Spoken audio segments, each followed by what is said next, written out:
Message मिला है कि नहीं?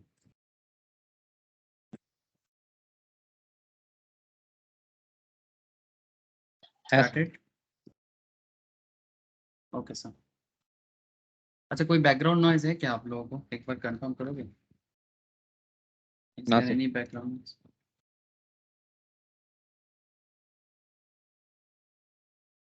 ठीक है सर, सबको फिर से गुड इवनिंग। ठीक है, मैं लॉ का क्लास स्टार्ट करने जा रहा हूँ। Just wait sir.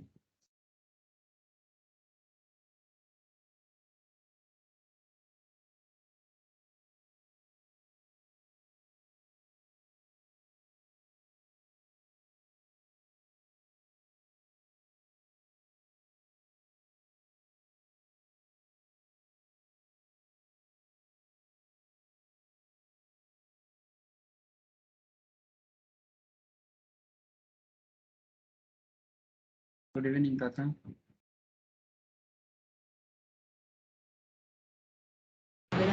Evening sir. Sir ठीक है।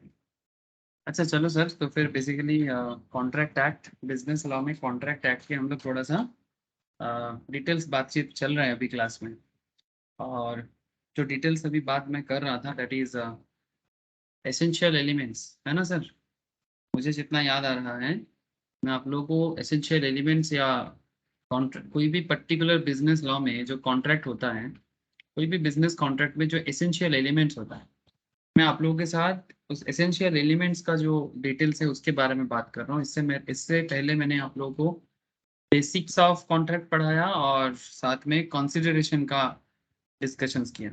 और उसके बाद मैंने आपके साथ एसेंशियल्स और एलिमेंट्स ऑफ ए कॉन्ट्रैक्ट या बिजनेस कॉन्ट्रैक्ट के बारे में बात कर रहा हूँ।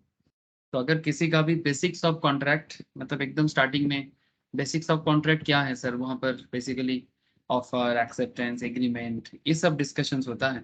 और उसके बाद धीरे धीरे कॉन्ट्रैक्ट को बनाने के लिए जो भी एसेंशियल एलिमेंट्स होते हैं, आपको उसके अंदर प्रॉपर कॉन्सेप्ट बिल्डअप करना पड़ता है। तो करेंटली हम लोग उस एसेंशियल एलिमेंट्स पार्ट में हैं। अगर किसी का भी प्रीवियस बेसिक्स मिस है तो जस्ट एक बार मुझे व्हाट्सएप में कंफर्म करो सर, मैं आपको बेसिक्स का जो लेक्चर्स है जो आपको देखना चाहिए मैं आपको रिकमेंड करता हूँ अभी के लिए। फिर बाद में जब उसको फिर से लाइव करवाऊंगा और एक बार कर लीजिएगा। अच्छा, तो ये रही आज की बात। अच्छा, अगर किसी का बैकअप क्लासेस नहीं हुआ है तो क्या उसको समझ में नहीं आएगा? बिल्कुल आएगा सर, सबको समझ में आएगा, क्योंकि बिजनेस लॉ का बात करने जा रहा हूँ। और business law day to day activity है। बिजनेस लॉ कोई न्यू एक्टिविटी नहीं है, ये हमारे आसपास में सोसाइटी में होता रहता है सर। ठीक है, तो जैसे एक रिसेंट बिजनेस डील हुआ है, बहुत बड़ा डील, आप लोगों को पता है? हाँ, जैसे इंडिया का रिचेस्ट पर्सन नहीं, अभी वर्ल्ड का रिचेस्ट पर्सन बन गया है भारत का एक बिजनेसमैन। नाम बताओगे sir? Anyone please tell me. World second richest person, first नहीं, second richest person. Yes tell me. Adani. Adani sir, very good sir, thank you. अब मैं आपको अदानी के बारे में क्यों बोल रहा हूँ सर? पढ़ाई हो रहा है बिजनेस लॉ का, पढ़ाई हो रहा है कॉन्ट्रैक्ट का। और अगर आपको यही नहीं पता कि रिसेंट बिजनेस डेवलपमेंट में क्या कॉन्ट्रैक्ट हुआ है और उस कॉन्ट्रैक्ट के कारण क्यों अदानी का बिजनेस में इतना वो सेकंड रिचेस्ट क्यों बन गया, क्या शेयर होल्डिंग में चेंजेस आ गया, जस्ट मैं आपको थोड़ा सा बताऊंगा। ठीक है, details discussions stock market contract में डिस्कशंस होता है स्टॉक मार्केट क्लास में, क्योंकि स्टॉक मार्केट में मुझे बिजनेस के बारे में डिटेल्स एनालिसिस का मौका मिलता है। मैं यहाँ पर आपको बिजनेस एनालिसिस नहीं दे सकता क्योंकि चांसेस कम है फिर हम लॉ में नहीं, बिजनेस डील में बात हो जाएगा। लेकिन आपको कॉन्ट्रैक्ट के बारे में पता होना चाहिए ना, आपको कॉन्ट्रैक्ट के बारे में पता होना चाहिए कि एक बिजनेस डील, एक बिजनेस कॉन्ट्रैक्ट क्या कर सकता है। क्योंकि आप लोग बिजनेस लॉ या मार्केटाइल लॉ पढ़ते हो, तो मार्केटाइल लॉ का इफेक्ट देखो सर, बस इतना कहना चाहता हूँ। Just try to understand the effect of contract. ठीक है, कि कॉन्ट्रैक्ट ने क्या कर दिया, मतलब कहाँ से कहाँ लाके खड़ा कर दिया कि आज वर्ल्ड का टॉप 10 रिचेस्ट पर्सन में से भारत का सेकंड रिचेस्ट पर्सन है। मतलब ये तो एक दिन होना ही था। एक्चुअली एज एन इंडियन हम लोग भूल गए थे हम लोग कौन है। ठीक है, क्यों कैसे भूल गए थे सर? फॉरेन इन्वेजन्स के कारण, बहुत ज्यादा फॉरेन इन्वेडर्स, और इतना ज्यादा चला है ना last 400 500 years, specially approx 700 years, more than that. तो ये 700 800 साल का जो गुलामी का जो आदत था ना, उससे बाहर आना पड़ेगा ना। गुलामी का आदत अभी भी नहीं गया, अभी भी तो इसीलिए सब कोई जॉब जॉब जॉब जॉब करता रहता है। सेल्फ डिपेंडेंट का कॉन्सेप्ट अभी भी हम लोग बात नहीं करते। फिर इकोनॉमी पीछे चला जाता है तो सोचते इकोनॉमी इतना मतलब जॉब क्यों नहीं है, हाँ सरकार को दोष देना, ये बेसिकली एक सोशल स्ट्रक्चर बन चुका है। समय लगेगा बट वो भी चला जाएगा। बट एक्चुअली जब कोई रिचेस्ट पर्सन बनता है ना, उससे जलन नहीं, सीखना चाहिए। मैं ये नहीं कहता कि आप लोग या हर कोई अदानी बन जाएगा, मैं भी बन जाऊंगा, आप लोग भी बन जाओगे, इट्स नॉट लाइक दैट। अब ये पता करने का कोशिश करो कि आज अदानी बड़े बड़े बिजनेस कॉन्ट्रैक्ट कर रहा है, ठीक है। इवन रिलायंस को भी पीछे छोड़ दिया टोटल स्टॉक वैल्यूएशंस में, शेयर वैल्यूएशंस में। Now my question is that कि अगर आज आप अदानी को जिस हालत में देख रहे हो, ठीक है, ये एक दिन में नहीं बना। इसके लिए रिस्क टेकिंग पावर चाहिए, बिजनेस एनालिटिकल पावर चाहिए, और कॉन्ट्रैक्ट करने के लिए जिगरा चाहिए। सर ये सब बात सुन के हम लोगों को क्या होगा, हमें कॉन्ट्रैक्ट पढ़ाइए। हाँ सर कॉन्ट्रैक्ट तो ही पढ़ाएंगे, कॉन्ट्रैक्ट ही तो पढ़ाएंगे, लेकिन जस्ट जो चल रहा है बिजनेस लेवल में थोड़ा बहुत आइडिया, ऐसे तो हो बहुत कुछ रहा है, सारा बात तो मैं बोल नहीं सकता।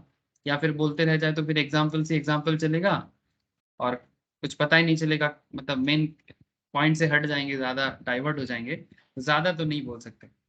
जितना पॉसिबल है मैं कोशिश करता हूँ आप लोगों को बताने के लिए। तो जैसे करंट जो चैप्टर में कॉन्ट्रैक्ट में बता रहा हूँ, दैट इज बिजनेस लॉ में अदर एसेंशियल एलिमेंट्स, ठीक है। मैं मेन पॉइंट में बहुत जल्दी पहुंचता हूँ सर, लेकिन बिफोर दैट क्योंकि मैंने अदानी के बारे में बोला तो मैं थोड़ा सा आपको बताऊंगा कि रिसेंटली हुआ क्या है, ताकि आप लोगों के मन में एक बिजनेस लेवल में कॉन्ट्रैक्ट का इफेक्ट क्या होता है, ठीक है। नॉट जस्ट कि आप कॉमर्स स्टूडेंट्स हो, नॉट जस्ट कि आप प्रोफेशनल्स बन रहे हो, सिर्फ इसलिए नहीं, पता तो होना चाहिए एज ए कॉमर्स प्रोफेशनल्स, साथ में जो लोग मार्केट इन्वेस्टर्स हैं उनको भी लॉ का कितना नॉलेज होना चाहिए। आज किसी से बात हो रहा था, एक स्टूडेंट्स ने क्वेरी किया था, तो क्वेरी करके मुझे यही बता रहे कि वो नॉन कॉमर्स के हैं, बट वो मार्केट में आना चाहता है, बट सीखना चाहता है।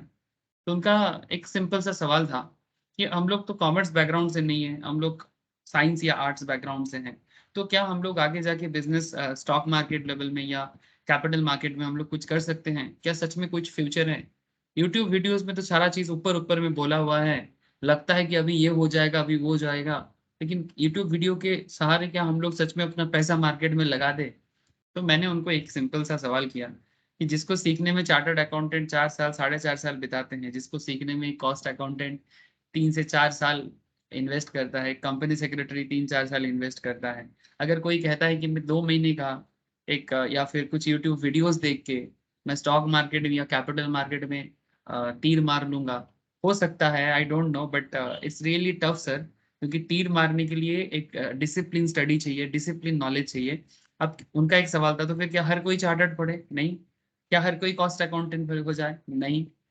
तो फिर एक ही कॉन्सेप्ट है, whether you want to be chartered और कॉस्ट अकाउंटेंट और not, but you must have a knowledge like a CACM है, ठीक है। अगर आपको बिजनेस लेवल को क्रैक करना है, अगर आपको बिजनेस लेवल को क्रैक करना है तो आपको ये नॉलेज गैदर करना पड़ेगा, कैसे भी करो, चाहे आप रेगुलर एजुकेशन के साथ करो या एक्सपीरियंस के साथ करो, यू मस्ट हैव।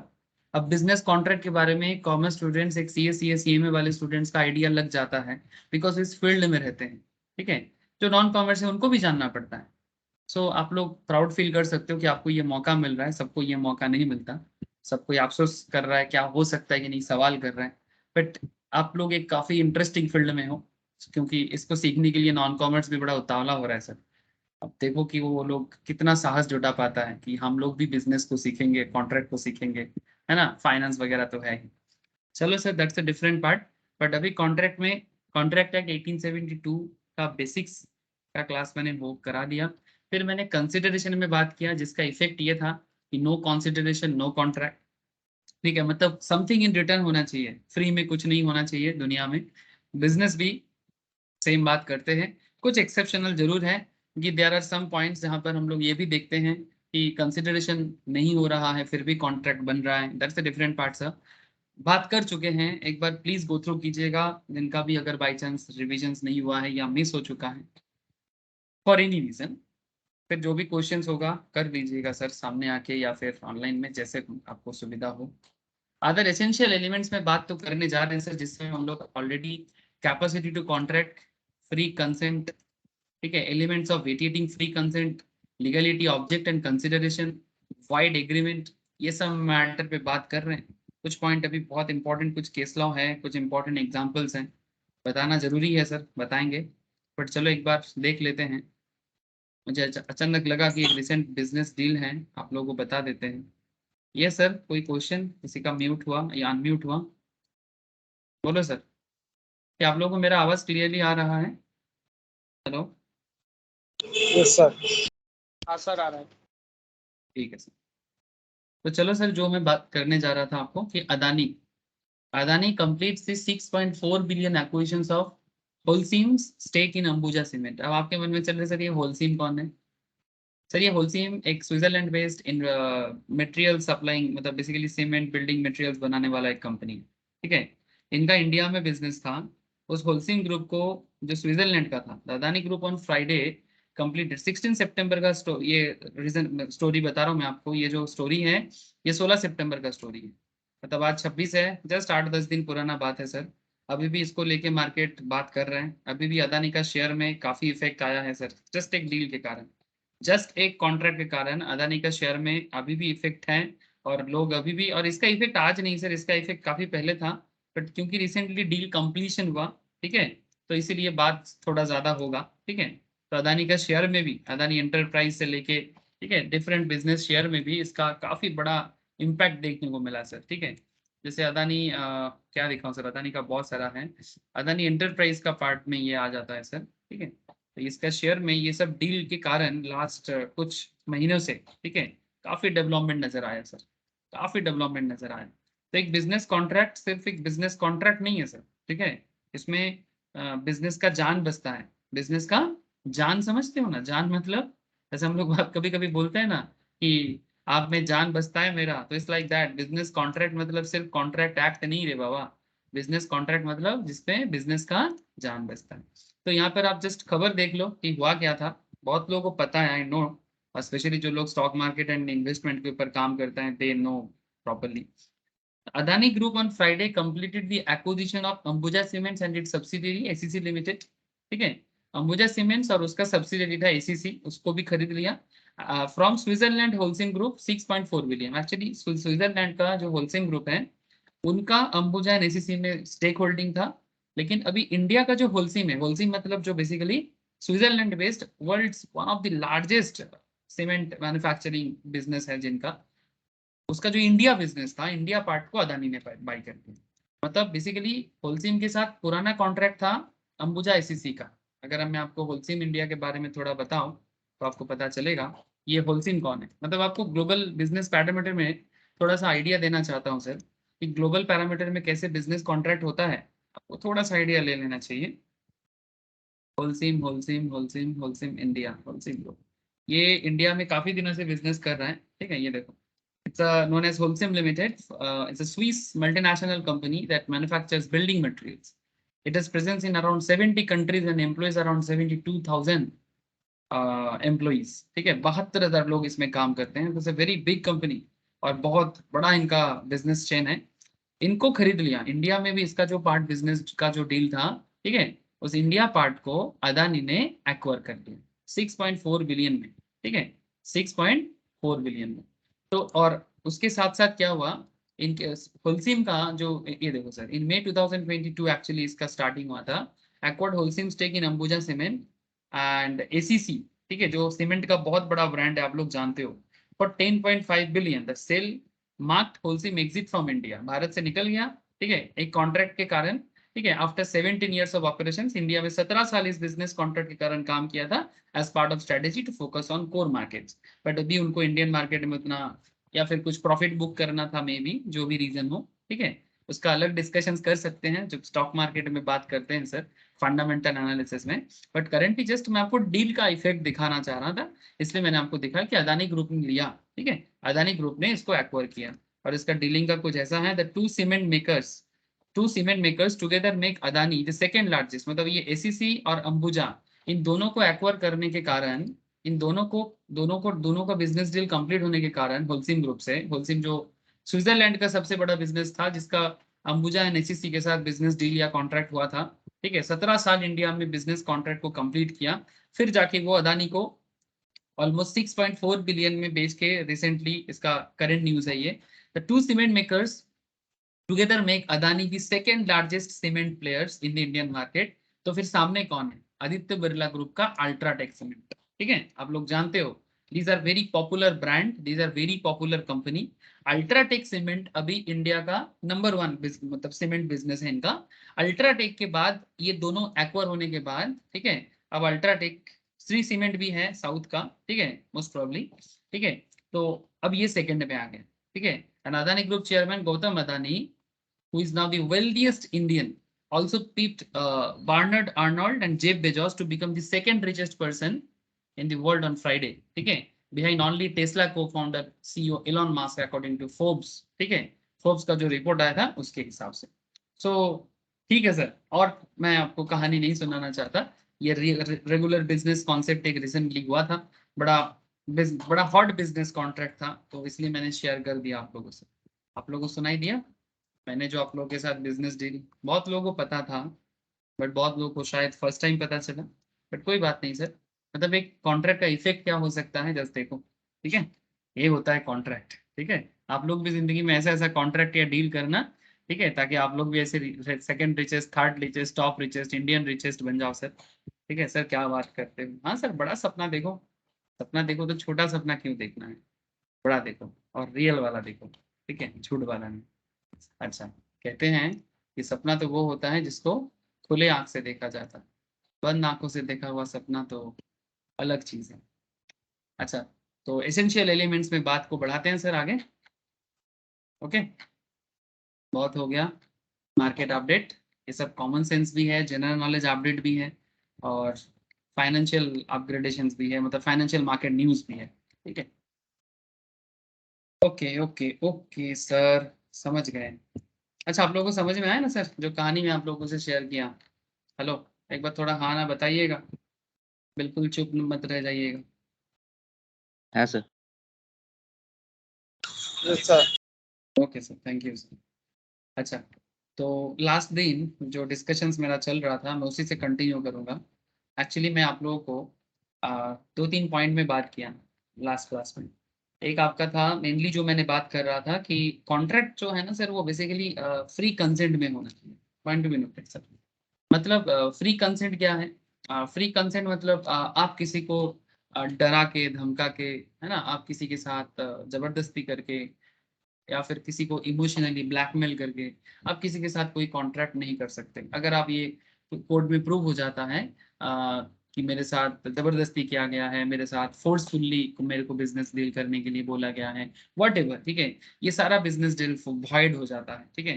पहले तो वॉइडेबल रहता है और कोर्ट में प्रूव होने के बाद अगर मतलब मैटर में जो एग्रीड पार्टी होता है, सर एग्रीड का मतलब होता है जिनके साथ फोर्सफुल्ली कॉन्ट्रैक्ट को साइन करवाने का काम किया गया था, उनके अगेंस्ट में वॉइडेबल होता है, ठीक है। वॉइडेबल मतलब वैलिड एंड वॉइड के बीच का सिचुएशंस, वैलिड एंड वॉइड के बीच का सिचुएशंस। कोई भी कॉन्ट्रैक्ट या तो वॉइड होगा, कोई भी कॉन्ट्रैक्ट या तो वॉइड होगा या तो वैलिड होगा, ठीक है।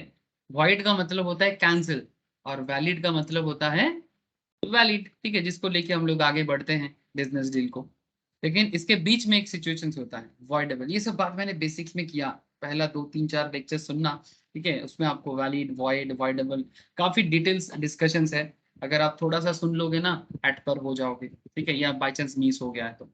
नाउ मैं जो बात कर रहा था दैट इज फ्री कॉन्सेंट। अगर किसी का फ्री कॉन्सेंट नहीं है तो आप उनसे कॉन्ट्रैक्ट नहीं कर सकते, ठीक है। बंदूक के नोक के नीचे तलवार दिखा के, चाकू दिखा के, हाँ, इमोशनल अत्याचार करके, हाँ, ऐसे गाना है ना, तेरा इमोशनल अत्याचार है, जो भी हो, इमोशनल अत्याचार से कोई अपना नहीं बन जाता, ठीक है। नहीं तुम मेरे हो बोलने से कोई मेरा नहीं हो जाता, ठीक है। फ्री कंसेंट होना चाहिए। फ्री कंसेंट को लॉ के लैंग्वेज में, लैटिन लैंग्वेज में बड़ा अच्छा बोलता है, क्या बोलते हैं sir? Consensus ad idem, same thing in same sense and as well as free consent. मतलब मैं जो बोल रहा हूँ आप वही समझ रहे हो, मैं जो बोल रहा हूँ आप वही समझ रहे हो, तो इसको बोलते हैं same thing in same sense. पहला बात, सेम थिंग सेम सेंस में होना चाहिए, and second thing free consent होना चाहिए।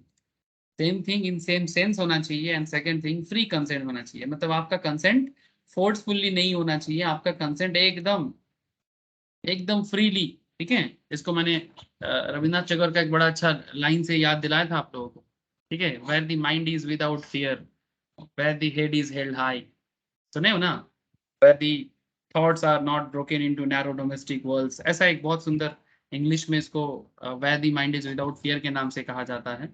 बंगाली में हम लोग इसको बहुत अच्छा पढ़ते हैं कि चित्तो जेथा भय शून्य उच्चो जेथा शीर ज्ञान जेथा मुक्तो जेथा गृहेर प्राचीर। It's a very interesting poetry, सुनना सर। इसका गाना भी है AR रहमान का, हो सके तो वो सुन लीजिएगा, ठीक है। मैं जस्ट आपको ऐसे ही बता रहा हूँ सर, आप सुन लेना, बहुत अच्छा लगता है। कोक स्टूडियो में है, किसी ने सुना? कोक स्टूडियो में चित्तो जेथा भय शून्य उच्चो जेथा शीर ज्ञान जेथा मुक्तो जेथा गृहेर प्राचीर।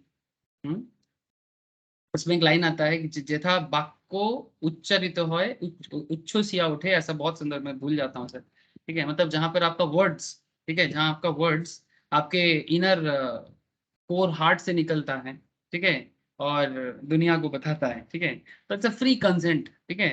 मतलब बेसिकली ये फ्रीडम का एक आवाज है, जिसके ऊपर रविन्द्रनाथ टैगोर ने अपना कॉलम में बेसिकली अपने पेन में उसको सामने लाया था।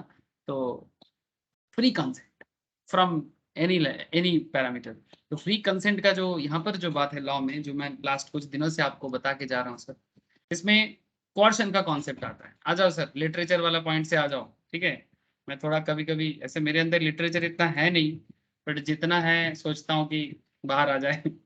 तो consent is not free when it is caused by, ठीक है, आपका ओपिनियन किसी के साथ कोई भी बिजनेस डील, ठीक है, किसी के साथ कोई भी बिजनेस डील जबरदस्ती नहीं हो सकता, ठीक है, कोर्शन के थ्रू से। अंडू इन्फ्लुएंस, अंडू इन्फ्लुएंस कौन कर सकता है? मैं अभी लास्ट क्लास में बताया अंडू इन्फ्लुएंस और कोर्शन के बारे में।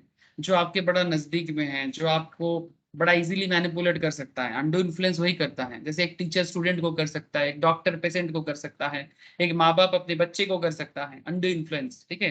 अंडू इन्फ्लुएंस मतलब वही, जैसे कोई अपने माँ पापा क्या करते हैं, कभी कभी अपने बच्चे का कंसेंट के बिना उनको, वो पढ़ना चाहता है, बोलता है कि नहीं तुमको शादी करवा देंगे, ठीक है। इट्स लाइक कि बच्चा शादी करना नहीं चाहता, शादी उसके मर्जी के होना चाहिए ना सर। कोई भी शादी करे अपने मर्जी का करेगा, मतलब मर्जी का इन द सेंस उसको जिसका मर्जी, वो बात अलग है सर। मैं कहना ये चाहता कि आप बात को समझे कि बच्चा को अभी शादी नहीं करना है, बच्चा भी मैरिज नहीं करना चाहता, लेकिन बाप बोलता है, माँ बोलता है, पेरेंट्स बोलते हैं नहीं तुमको शादी करना है, पढ़ाई क्या करना है। भाई कम से कम इसमें तो आजादी दो कि भाई अभी शादी नहीं करेंगे, अभी पढ़ाई करेंगे, जब शादी करेंगे मैं खुद बोलूंगा कि मुझे कब शादी करना है, ठीक है। भले ही जो भी प्रॉब्लम आए, हाँ माँ पापा समझा सकते हैं कि बेटा एक सही एज होता है हर चीज का, सही टाइम पे ना करने से क्या प्रॉब्लम हो सकता है, समझा सकता है, फोर्स नहीं कर सकता। हेलो सर, बात समझ में आ रहा है? हेलो, आप लोगों को बात समझ में आ रहा है ना? अंडू इन्फ्लुएंस, ठीक है। नहीं अच्छा घर मिल गया, लड़की लोग वैसे समझाते हैं, ठीक है। अभी भी है सर, हमारे सोसाइटी में बहुत ज्यादा है। अगर इतना भी नहीं सुधर गए हम लोग, ठीक है। आज विद्यासागर जी का भी जन्मदिन है मोस्ट प्रोबेबली, मतलब विद्यासागर, ईश्वर चंद्र विद्यासागर, आप लोग शायद नाम सुने हो, फेमस बंगाली सोशल एक्टिविस्ट, समाज संस्कारक, मतलब क्या बताएं उनके बारे में, जितना बोलते हैं हम लोग आज जो बंगाली में बात करते हैं easily, just because of Ishwar Chandra Vidyasagar. तो बेसिकली उन्होंने बहुत इसके बारे में कोशिश किया था, आज से नहीं सर, 1770 80 नहीं, 1820 ऑनवर्ड्स, 1820 के बाद से ब्रिटिश पीरियड में। तो दैट्स अ डिफरेंट पार्ट। तो कहने का मतलब ये है कि ये जो इन्फ्लुएंस है, ये इन्फ्लुएंस क्रिएट करके बिजनेस डील हो जाता है, लोगों को धोखा दे दिया जाता है, इसलिए अलग से धोखा का भी एक अलग पॉइंट आ जाता है सर। किसी के साथ फ्रॉड करना, मिस रिप्रेजेंटेशन करना, मिस्टेकली अगर कोई कॉन्ट्रैक्ट हो जाए, ठीक है, तो वो भी वॉइड हो जाता है, ठीक है। तो बेसिकली यही बताया गया है कि सर पहले अगर आप किसी को जबरदस्ती करते हो, अंडी इन्फ्लुएंस करते हो, ठीक है, जैसे मैं आपको बताया कि कोई अगर मैरिज डील हो रहा है, ठीक है, मैरिज ऐसे तो डील नहीं है, बट क्योंकि मैरिज भी एक कॉन्ट्रैक्ट है, ठीक है, तो उसका एग्जाम्पल आ जाता है सर। एक्चुअली सर क्या बताएं, आप शायद बोलोगे सर मैरिज कहाँ से आ रहा है, क्या ये मैरिज ये हमारे कॉन्ट्रैक्ट का पार्ट है? नहीं सर, मैरिज हमारे कॉन्ट्रैक्ट का पार्ट नहीं है। लेकिन क्योंकि मैरिज एक कॉन्ट्रैक्ट है, वो बेसिक कॉन्ट्रैक्ट का कॉन्सेप्ट को मानता है। लेकिन क्योंकि मैरिज एक सोशल मैटर भी है, तो उसका अलग लॉ है, मैरिज लॉ है, और वो सिविल मैटर में आ जाता है। तो हम लोग मैरिज के अंदर क्या होता है नहीं होता है इसके बारे में एज ए बिजनेस लॉयर आपको जानने का जरूरत नहीं है। वो जो लोग सिविल लॉ पढ़ते हैं, मैरिज डिवोर्स लॉयर बनते हैं या मैरिज लॉयर बनते हैं, they will understand in details, हमें उसको जानना नहीं है। लेकिन क्योंकि मैरिज में भी एक बेसिक कॉन्ट्रैक्ट का कॉन्सेप्ट होता है सर, ऑफर एक्सेप्टेंस, ठीक है, एनफोर्सेबल बाय लॉ। एक्चुअली क्या है ना सर, ये भी ना एक फॉरेन थी, इंडिया में सर मैरिज कभी भी कॉन्ट्रैक्ट नहीं, क्योंकि ये तो एक विश्वास का मैटर है, सब बिलीफ है ना।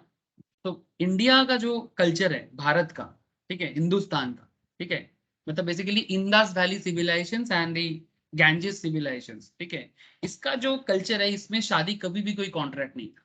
ये फॉरेन कॉन्सेप्ट है, इंडिया के अंदर आ गया है आजकल। भरोसा विश्वास सब आसमान में कहाँ चला गया पता नहीं। शादी होता नहीं है, पहले कॉन्ट्रैक्ट कर लेते हैं कि अगर तुम मुझे धोखा दे दिया तो क्या होगा, तो वो बेसिक कॉन्ट्रैक्ट का पार्ट में आ जाता है। समझ रहे हो ना, कि मतलब शादी को भी बिजनेस बना डाला कहीं ना कहीं हम लोग, ठीक है। कि अगर लड़का लड़की को छोड़ के चला गया, लड़की लड़का को धोखा दे दिया, कुछ भी हो सकता है, ठीक है। तो कौन किसको भरपाई करेगा, ठीक है। क्या डिवोर्स, अगर डिवोर्स हो जाता है उसके बाद डैमेज क्लेम क्या हो सकता है, ठीक है। ये बिजनेस लॉ की तरह ही कुछ कॉन्सेप्ट को बिल्डअप कर दिया गया, बट उसकी डिटेल्स में मैं नहीं जाना चाहता because that is not in our syllabus and वो हमारा सिलेबस का ये बिजनेस लॉ का पार्ट नहीं है। बट फिर भी मैरिज के बारे में आपको लॉ के अंदर बेसिक कॉन्ट्रैक्ट के अंदर आपको कहीं ना कहीं एग्जाम्पल देखने को मिलेगा, ठीक है। तो इसलिए मैंने मैरिज वाला एग्जाम्पल लिया था क्योंकि इजी टू अंडरस्टैंड है आप लोगों के लिए, ठीक है। आप लोग देखते हो ये सब चीज सोसाइटी में, ठीक है। तो अनडू इन्फ्लुएंस का मैटर, ठीक है। फ्रॉड, मिसरिप्रेजेंटेशन, मिस्टेक के बारे में थोड़ी डिटेल्स में बात करूंगा सर। एक बात यहाँ से बस एक आपको कहना चाहता, अगर कोई कॉन्ट्रैक्ट किसी के साथ जबरदस्ती होता है, कोर्शन मतलब मारपीट करके, दंगा करके, लोगों को डरा के धमका के, अंडू इन्फ्लुएंस करके, अंडू इन्फ्लुएंस कौन कर सकता है, जो डोमिनेटिंग पोजीशंस पे होते हैं, ठीक है। जैसे मैं आपको ऑलरेडी बताया कि एक एम्प्लॉयर अपने एम्प्लॉय को डोमिनेट कर सकता है, एक टीचर अपने स्टूडेंट को डोमिनेट कर सकता है, एक डॉक्टर अपने पेशेंट को डोमिनेट कर सकता है, ठीक है। एक नेता अपने प्रजा को डोमिनेट कर सकता है, वॉट एवर, मतलब जो डोमिनेटिंग पोजिशन पे है, नेचर अगर वो डोमिनेटिंग सिचुएशन में है, वही अंडू इन्फ्लुएंस में प्रूव हो जाता है। फ्रॉड भी हो सकता है, किसी के साथ कोई जाली धोखा कर दिया तो, फ्रॉड कर दिया तो, ठीक है, जिसमें 420 हम लोग केस आईपीसी में आता है। तो what ever Vidhi, but concept is that ऐसे केसेस में कॉन्ट्रैक्ट ना पहले वॉइडेबल बनता है। वॉइडेबल मतलब जो मैं आपको अभी कुछ देर पहले बोल रहा था, वॉइडेबल का मतलब है वैलिड एंड वॉइड के बीच का सिचुएशन, है ना सर। वॉइडेबल का मतलब क्या होता है, वैलिड एंड वॉइड के बीच का सिचुएशन। वैलिड क्या होता है, कॉन्ट्रैक्ट ओके है, ठीक है, वैलिड का मतलब है सब कुछ ओके है। और वॉइडेबल क्या हो गया, जब उनमें से कोई एक पार्टी, मतलब जो बेसिकली ये क्लेम कर रहा है कि मेरे साथ धोखा हुआ है, मेरे साथ जबरदस्ती हुआ है, आप बात समझ रहे हो ना सर, ठीक है, मेरे साथ अंडर इन्फ्लुएंस हुआ है, जो ऐसा क्लेम कर रहा है उसको बोला जाता है सर एग्रीड पार्टी। क्या पार्टी, एग्रीड पार्टी, ठीक है। जिन जिन जो बेसिकली ये प्रूव करना है, अब उसको प्रूव करना होगा कि कोई बोलने से नहीं, कि मेरे साथ जबरदस्ती हुआ है बोलने से नहीं हो जाता है, वो कोर्ट में जाना पड़ता है, ठीक है। अगर आप केस करते हो, ब्लेम करते हो, तो आपको कोर्ट में प्रूव करना होगा कि हाँ क्या सच में तुमको जबरदस्ती कॉन्ट्रैक्ट करवाया गया, क्या तुमको सच में जबरदस्ती डील में लाया गया। तो जब तक ये प्रूव नहीं हो जाता, ठीक है, जब तक ये प्रूव नहीं हो जाता कोर्शन में, अंडू इन्फ्लुएंस में, फ्रॉड में, तब तक ये ना वॉइडेबल कॉन्सेप्ट में रहता है sir. Point to be noted. हाँ, मैंने रिसेंटली एक टेस्ट अरेंज किया था किसी किसी स्टूडेंट्स के लिए, सबके लिए नहीं किया था, बाकी सबका मैं टेस्ट अरेंज करूंगा, तो उसमें भी ऐसा क्वेश्चन आया था सर टेस्ट लॉ का। तो बाकी लोगों को भी मैं शेयर करने वाला हूँ ऐसा क्वेश्चन, तो आप लोग रेडी रहिएगा।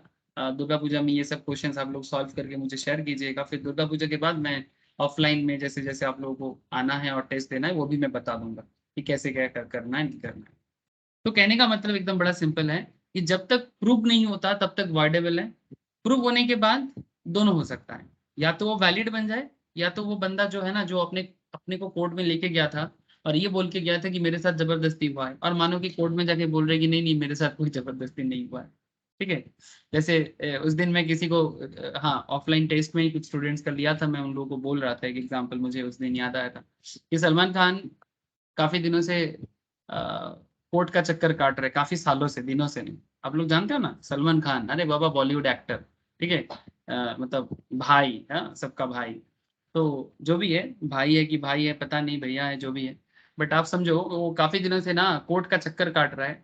वो एक ड्रिंक एंड रन का केस था उनका, ठीक है, ड्रिंक एंड ड्राइव का। वो क्या किया था ना, वो फुटपाथ में गाड़ी चला दिया था और किसी का डेथ हो गया था फुटपाथ में। और तो कोई कह रहा है नहीं ड्राइवर चला रहा था, तो कोई बोल रहा है कि सलमान चला रहा था, लेकिन कोर्ट में मैटर चल रहा है।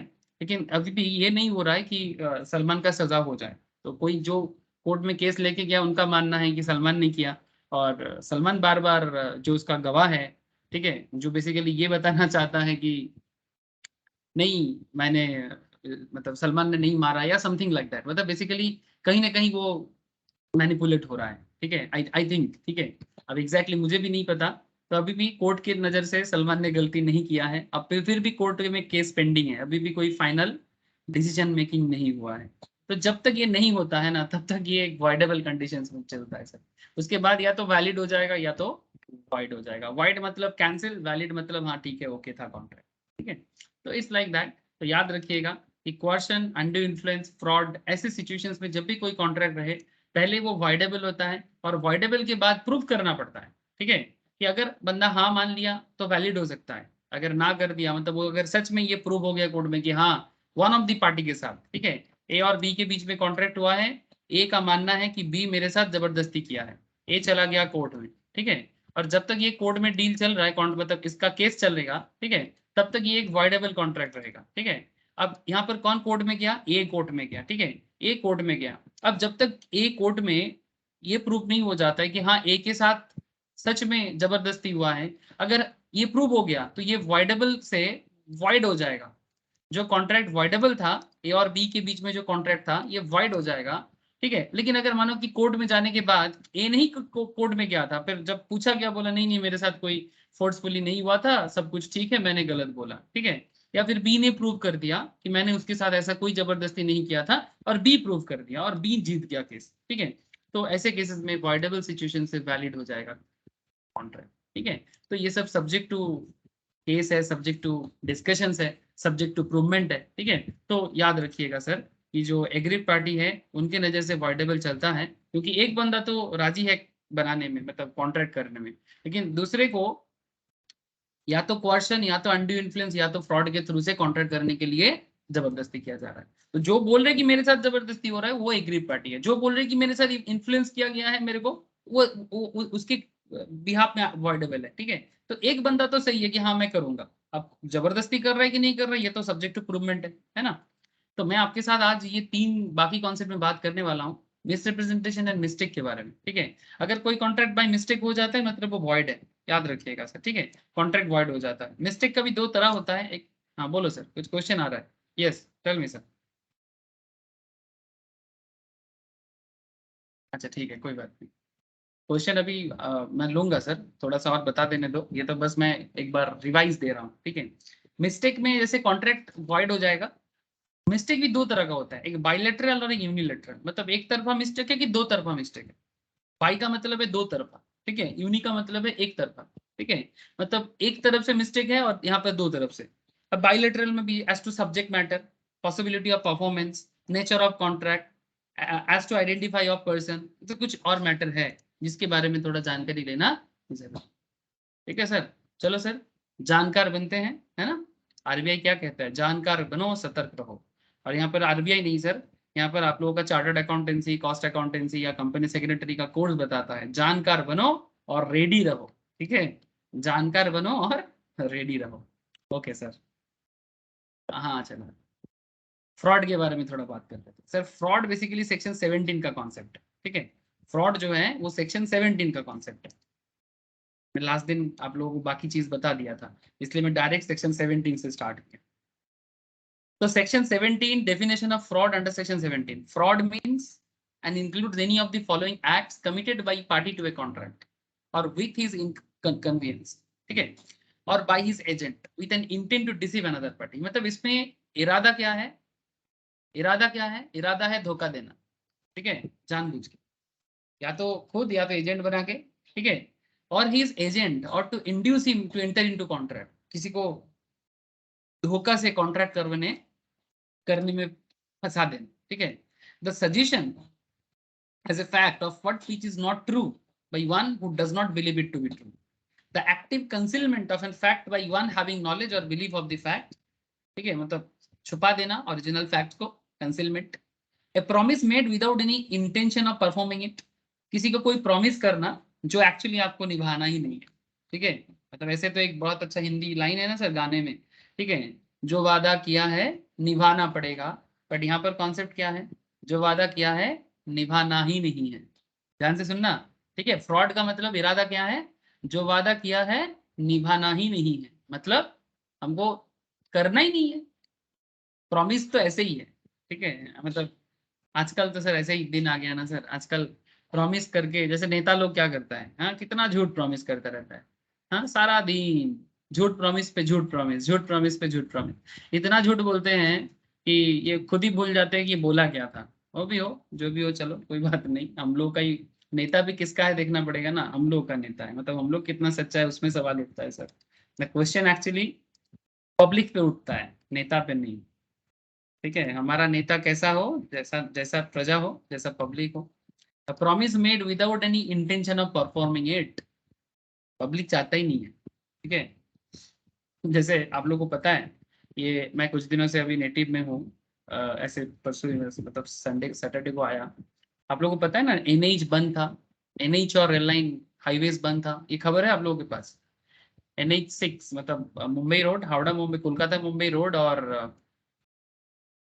क्या बोलते हैं, हावड़ा मुंबई ट्रेन लाइन 5 दिन से स्ट्राइक था। ये खबर है आप लोगों के पास? टीवी में न्यूज या फिर any kind of knowledge? NH of था, टोटली स्ट्राइक था, और उसके कारण बिजनेस में बहुत भयंकर हालत खराब हुआ है, आम लोगों के बहुत इफेक्ट आया। सर मैं बस इतना कहना चाहता कि ये जो स्ट्राइक था, ये स्ट्राइक कोई पॉलिटिकल स्ट्राइक नहीं था, ये एक सोसाइटी का स्ट्राइक था। आप लोगों में से किसी को भी नॉलेज नहीं है ना, ये स्ट्राइक जो हुआ था एनएच पे, नेशनल हाईवे 6 पे, मतलब हावड़ा बॉम्बे रोड में, कोलकाता टू मुंबई रोड में 5 दिन से लगातार यहाँ का जो आदिवासी एंड मतलब जो ट्राइबल बेल्ट का लोग हैं, उन लोगों का आंदोलन है। तो उनमें से एक ट्राइबल कास्ट है, जो बेसिकली ओबीसी कैटेगरी में आते हैं।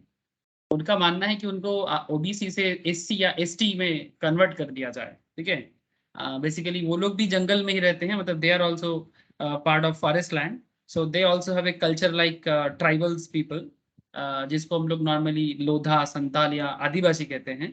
तो दे also have culture like them. तो दैट इज वाई जो ओबीसी कैटेगरी में है, वो चाहते हैं कि हमें ओबीसी से एससी एसटी कर दिया जाए, और इसी के कारण आंदोलन था। ठीक है, मतलब ये 2022 चल रहा है, और लोग अपने आप को जात पात के हिसाब से, क्योंकि राजनीति इसी तरह से किया गया है ना, नेता लोग तो वही सिखाया कि भाई आप एससी एसटी में जिस जिस जनजाति में लोग ज्यादा होगा, उनका वोट बैंक रहेगा, उनको जॉब का मौका मिलेगा। अब आप देखो, 5 दिन से सेंट्रल गवर्नमेंट, स्टेट गवर्नमेंट चुपचाप बैठा हुआ है, कोई कुछ नहीं कर पाया। सोचो एक बार आप। और ये लोग क्योंकि ट्राइबल है, अपना एकदम तीर वगैरह लेके, तलवार वगैरह लेके एकदम रास्ते में पूरा, कम से कम 20 मतलब कम से कम लाख लोगों का, पुरुलिया डिस्ट्रिक्ट में और झारग्राम डिस्ट्रिक्ट में लाखों लोगों का जमायत हुआ था 5 दिन में। पुलिस भी कुछ नहीं कर पाया। कुछ करना तो छोड़ो, गवर्नमेंट पागल हो रहा है। क्यों? वही कोटा सिस्टम, कोटा सिस्टम को लेके बेसिकली, मतलब ये लोग बेसिकली, लोग जात में उठना चाहता है, ये नीचे जाना चाहता है, बिकॉज जॉब को लेके पॉलिटिकली जिस तरह का मतलब ऐसा प्रॉमिस करते हैं ना गवर्नमेंट लेवल में कि मतलब जो अगर कोटा है तो इनको जॉब मिल जाएगा, कोटा है तो उसको जॉब मिल जाएगा। मैं आपको रियल फैक्ट बता रहा हूँ देश का। ठीक है, अब जॉब तो जितना है उसमें कितना लोगों को आगे जॉब मिलेगा, इसको लेके डाउट है, लेकिन पब्लिक को डेवलपिंग चिंता करना चाहिए। लेकिन पब्लिक अभी भी, ठीक है, वो अभी भी सोच रहे कि हमें कोटा में आना, ठीक है, कोटा सिस्टम में आना है, तो ताकि जॉब आ जाए। आई डोंट नो, ये जो कॉन्सेप्ट, जो पॉलिटिकल एनवायरनमेंट इंडिया में क्रिएट किया गया है, ठीक है, और स्पेशली मतलब डिस्ट्रिक्ट लेवल में, और not just in West Bengal, Gujarat में भी हुआ था। इवन गुजरात का एक नेता है, आप लोग जानते हो, हार्दिक पटेल बोल के, जो रिसेंटली कांग्रेस छोड़ के बीजेपी में आया है, इसने भी सेम मुद्दे पे पटेल को इस शेड्यूल कास्ट में कन्वर्ट करने के बारे में आंदोलन किया था। तो ऐसा आंदोलन भारत के और भी हिस्सों में होता है, बट ये सिस्टम से हमें बाहर आना चाहिए सर, क्योंकि ये देश के डेवलपमेंट के लिए सही नहीं है। ठीक है, और ये पॉलिटिकल जो प्रॉमिस है ना, ये जो गलत प्रॉमिस के कारण ये सब हो रहा है, पॉलिटिकली रॉन्ग प्रॉमिस कर रहे हैं हमें। इनका इनका मुद्दा ये होना चाहिए था कि हमारे यहाँ पर जो ट्राइबल बेल्ट होता है नॉर्मली, वहाँ पर ना एग्रीकल्चरल लैंड का जो इंफ्रास्ट्रक्चर है वो बहुत खराब है, बिजनेस डेवलपमेंट अच्छा नहीं है, इंफ्रास्ट्रक्चर, रोड ट्रांसपोर्टिंग सिस्टम अच्छा नहीं है। ये सब चीजों में गवर्नमेंट को काम करना चाहिए। इसके लिए अगर आंदोलन होता ना, तो मतलब सही था। आंदोलन किया था कि हम ओबीसी हैं, हमें एससी कर दो, हम ओबीसी हैं, हमें एसटी कर दो। ठीक है, आई डोंट नो सर, आप लोग इसको किस तरह से विचार करोगे, सब कोई आप लोग इंडिविजुअल हो, मैं तो किसी पे फोर्स नहीं कर सकता, क्वेश्चन हो जाएगा। तो जस्ट इमेजिन सर, अगर ऐसा मुद्दे पे हर कोई अपना जाति बना के और रोड को ब्लॉक कर दे, और कॉन्सेप्ट क्या है कि अदर बैकवर्ड कास्ट से हमें एससी एसटी बना दो, just because job, just because politically जो जॉब के लिए प्रॉमिस किया जाता है, वही कारण है सर। मतलब ये आपको नहीं लगता ये एक्चुअली फ्रॉड है? गवर्नमेंट की तरफ से पॉलिटिकली पब्लिक को लूटने का एक हथियार है, वोट बैंक हथियार। ठीक है, मैं थोड़ा बड़ा लेवल में बात कर दिया। आई डोंट नो आप लोगों को समझ में आ रहा है कि नहीं। आई थिंक समझ में जरूर आ रहा है, आप लोग इतना मैच्योर हो मुझे पता है। ठीक है, छोड़ो सर, अब ये सब मुद्दे पे बात करने बैठ जाए ना, दिन रात का पता नहीं चलेगा। व्हाटएवर, छोड़ो। A promise made without any intention of performing it, any other act fitted to deceive, मतलब आपका मतलब जो भी एक्टिंग है वो बेसिकली डिसीव करने का ही एक इरादा है।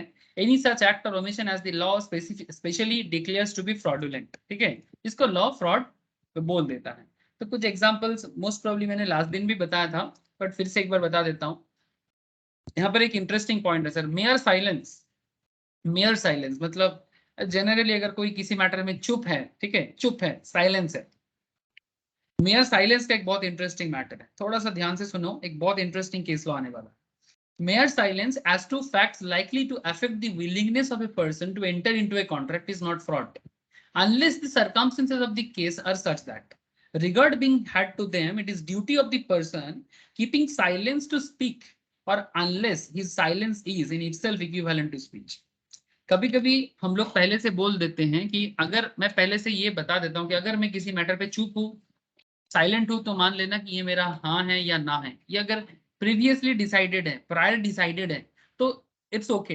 बट नॉट ऑलवेज अगर आप चुप हो तो मैं मान लूंगा कि हाँ है, इट्स नॉट ऑलवेज। ठीक है, मैं कुछ एग्जांपल देने से आपको ये सेक्शन 17 का ये एक्सप्लेनेशन समझ में आएगा कि mere silence as to facts likely to affect the willingness of a person to enter into a contract is not fraud unless the circumstances of the case are such that regard being had to them, it is the duty of the person to keeping silence to speak, or unless his silence is in itself equivalent to speech. इसका मतलब example के through से आपको समझ में आए। अच्छा, एक चीज मैं जस्ट आपको पूछना चाहता हूँ, आप लोग सब कनेक्टेड हो और आप लोगों को बात सब समझ में आ रहा है ना सर? हेलो, जस्ट एक बार आप लोग हाँ ना बताइएगा सर। देखो सर, ऐसे ही लॉ है, हाँ सर। इसीलिए बीच बीच में पूछता रहता हूँ।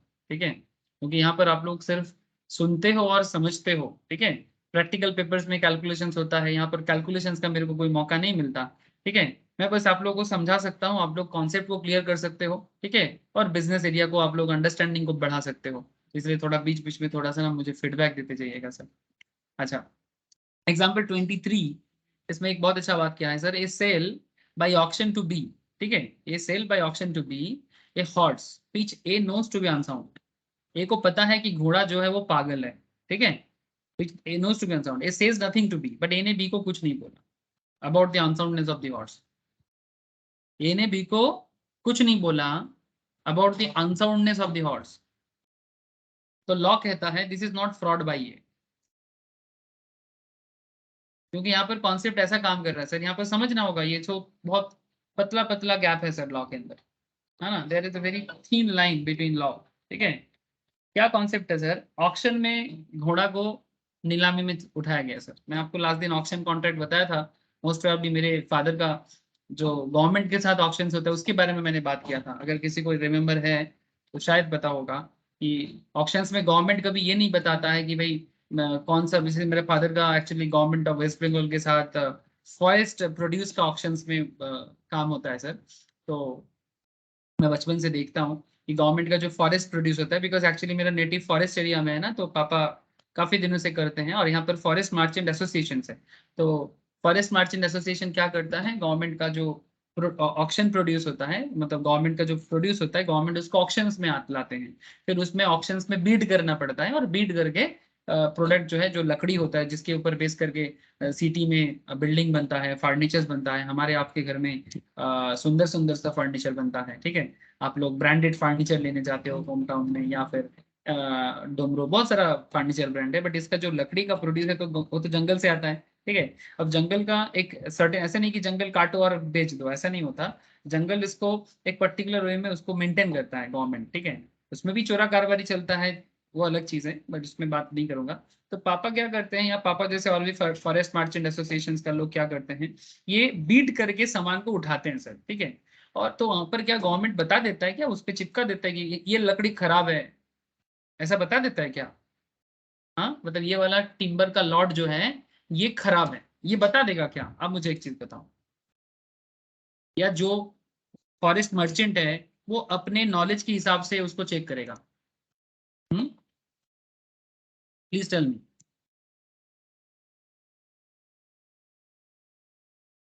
क्या आप लोगों को मेरा बात समझ में आ रहा है सर? अगर गवर्नमेंट किसी जगह में ऐसे होता है सर, ठीक है, इस तरह से फॉरेस्ट के अंदर, ये देखो सर, ठीक है, ये हर स्टेट में है sir, not just in India, ये sir not just in West Bengal, Bharat के हर स्टेट में फॉरेस्ट ऑक्शंस होता है। टिम्बर मर्चेंट लोग फॉरेस्ट मर्चेंट एसोसिएशन के थ्रू से इसका, तभी तो हमारे आपके घर में चीजें बनता है, लेकिन इसको इलीगल वे से नहीं, लीगल वे से करना पड़ता है, ठीक है। तो it's a very critical concept, but what ever, ये जो लॉट होता है ना, ये लकड़ी कौन सा अच्छा है नहीं है इसका नॉलेज आपको होना चाहिए, ठीक है। ये कौन सा पेड़ है, अब देखो काटने के बाद आपको पता कैसे चलेगा? अब जिसका नॉलेज नहीं होगा कैसे पता करेगा कि भाई कौन सा लकड़ी, क्या लकड़ी, मतलब कौन सा मतलब ये जो टिम्बर है, ये कौन सा टिम्बर है, आपको नॉलेज होना चाहिए। अच्छा, ये टिम्बर बारिश में भीगा हुआ है कि नहीं है, इसका आपको कैसे पता चलेगा? मार्केट में कैसे दाम मिलता है, ठीक है, ये सब नॉलेज होता है, ठीक है। तो आपको अपने नॉलेज से चेक करना होगा, ठीक है। यहाँ पर गवर्नमेंट आपको बता नहीं देगा भाई ये वाला टिम्बर का लॉट खराब है ये मत लेना, वो वाला टिम्बर का लॉट अच्छा है वो ले लेना, ठीक है। गवर्नमेंट अपना एक दाम डिसाइड जरूर करेगा कि भाई इसका ये दाम हम लोग डिसाइड करते हैं, और उसके बाद बिडिंग करते हैं। 500 के ऊपर आपको बीड करना है। अगर लॉट का दाम दे दिया मानो 10,000, फिर आप 500 करके बीड करते जाओ। अगर आप हाईएस्ट बिडर बनते हो तो गवर्नमेंट आपके नाम पे जो प्रोडक्ट है या जो टिम्बर का लॉट है इशू करेगा। सिमिलर पॉइंट में यहाँ पर घोड़ा को ऑप्शंस में उठाया गया। अब घोड़ा अनसाउंड है कि नहीं है ये कौन किसको बताएगा? अब घोड़ा खरीदने ऑक्शंस में जो बीट करने गए हैं वही, उसी का रिस्पॉन्सिबिलिटी है कि पागल घोड़ा है कि सही घोड़ा है वो देख ले। तो this is not a fraud by, ये यू अंडरस्टैंड सर? आपको बात समझ में आ रहा है ना? आप लोग कभी ऑक्शन देखे हो क्या? आईपीएल ऑक्शन तो देखे हो। अब आईपीएल ऑक्शंस में ऑक्शनर क्या क्रिकेटर का कैरेक्टर बता देता है कि कौन सा क्रिकेटर कैसा है नहीं है, ठीक है। सब कोई अपने अपने स्किल को यूज करके प्लेयर चूज करता है, उस प्लेयर पे दाम लगाते हैं, है ना। आईपीएल ऑक्शंस होता है, आईएसएल ऑक्शंस होता है, जिसको क्रिकेट समझ नहीं आता, फुटबॉल तो आता होगा, आईएसएल का भी तो ऑक्शंस होता है ना, जो फुटबॉल में चलता है सर हमारे देश में, ठीक है। वो अलग बात की क्रिकेट कुछ ज्यादा ही पॉपुलैरिटी लेके जाता है, मुझे भी कभी कभी खराब लगता है, बट मैं थोड़ा ज्यादा ही क्रिकेट फैन हूँ। बट सब सब गेम्स में फैन फॉलोइंग होना चाहिए सर, जो भी हो समय बताएगा। सेकंड एग्जांपल देखो, अच्छा ये वाला देखो sir, B is A's daughter and has just come of age. Here the relation between the parties would make it A's duty to tell B if the horse is unsound. Actually देखो, पहला यहाँ पर ये वाला case ना थोड़ा different है कि अब क्या बता रहा है कि it is A's duty to tell B if the horse is unsound, कि ए का ड्यूटी है कि वो बी को बताए कि ये घोड़ा जो है ये पागल है। सर पहला वाला केस में नहीं बता था, इस वाला केस में बता रहा है कि बोलना चाहिए। सर ये डॉटर और फादर के बीच में चल रहा है, डॉटर और पेरेंट्स के बीच में, और डॉटर पेरेंट्स के बीच में ना एक फिड्यूशियरी रिलेशनशिप होता है।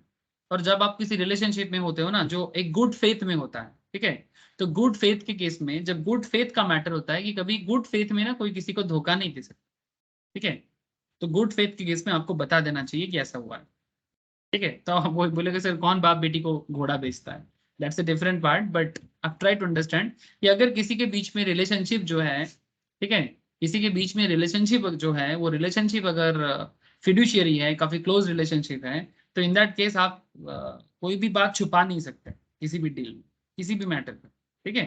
जैसे सोशल मैटर पे, मैरिज के मैटर पे आप छुपा नहीं सकते, सारा मैटर डिस्क्लोज करना पड़ता है, ठीक है। तो इसीलिए अगर बाप बेटी के रिलेशन में होता या कोई भी क्लोज रिलेशंस में होता, नेचर ऑफ दी पार्टी पे डिपेंड करता है, तब ये डिस्क्लोज करना पड़ता कि ये घोड़ा पागल है, ठीक है। तो ये सब बात आपको थोड़ा सा क्लैरिटी के साथ समझ लेना चाहिए कि उनके बीच में रिलेशन क्या है, वो भी डिपेंड करता है कि ये कॉन्ट्रैक्ट जो है या जो ये डील है वो वैलिड है कि नहीं। तो पहले केस में आपने देखा कि this is not a fraud by है। सेकंड केस में बता रहे कि बी को बोल देना चाहिए कि घोड़ा अनसाउंड है। B says to A if you do not deny it, B A को बता रहा है कि अगर तुम डिनाई नहीं करते हो, डिनाई मतलब ना नहीं बोलते हो, I shall assume that the horse is sound. पहले से बोल दिया, मानो कि एक घोड़ा को ऑक्शंस में उठाया गया और B says to A, B A को बता दे रहा है कि अगर तुम डिनाई नहीं करते हो, I shall assume that the horse is sound. अगर तुम डिनाई नहीं करते हो तो मैं मान लूंगा कि घोड़ा ठीक ठाक है।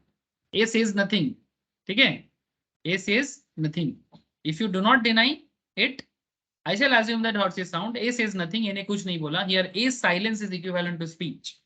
मतलब ये B और A के बीच में प्री डिसाइडेड था कि मैं अगर कुछ नहीं बोलूंगा तो वही मेरा हाँ है. ठीक है, तो ये प्रीवियसली डिसाइडेड था कि भाई हम लोग साइलेंटली डील करेंगे. ठीक है, चल सकता है, नो प्रॉब्लम विद दैट. ठीक है, इसलिए मेयर साइलेंस मैं और बताता हूँ आपको, ये मेयर साइलेंस के बारे में और थोड़ा बात करूँ.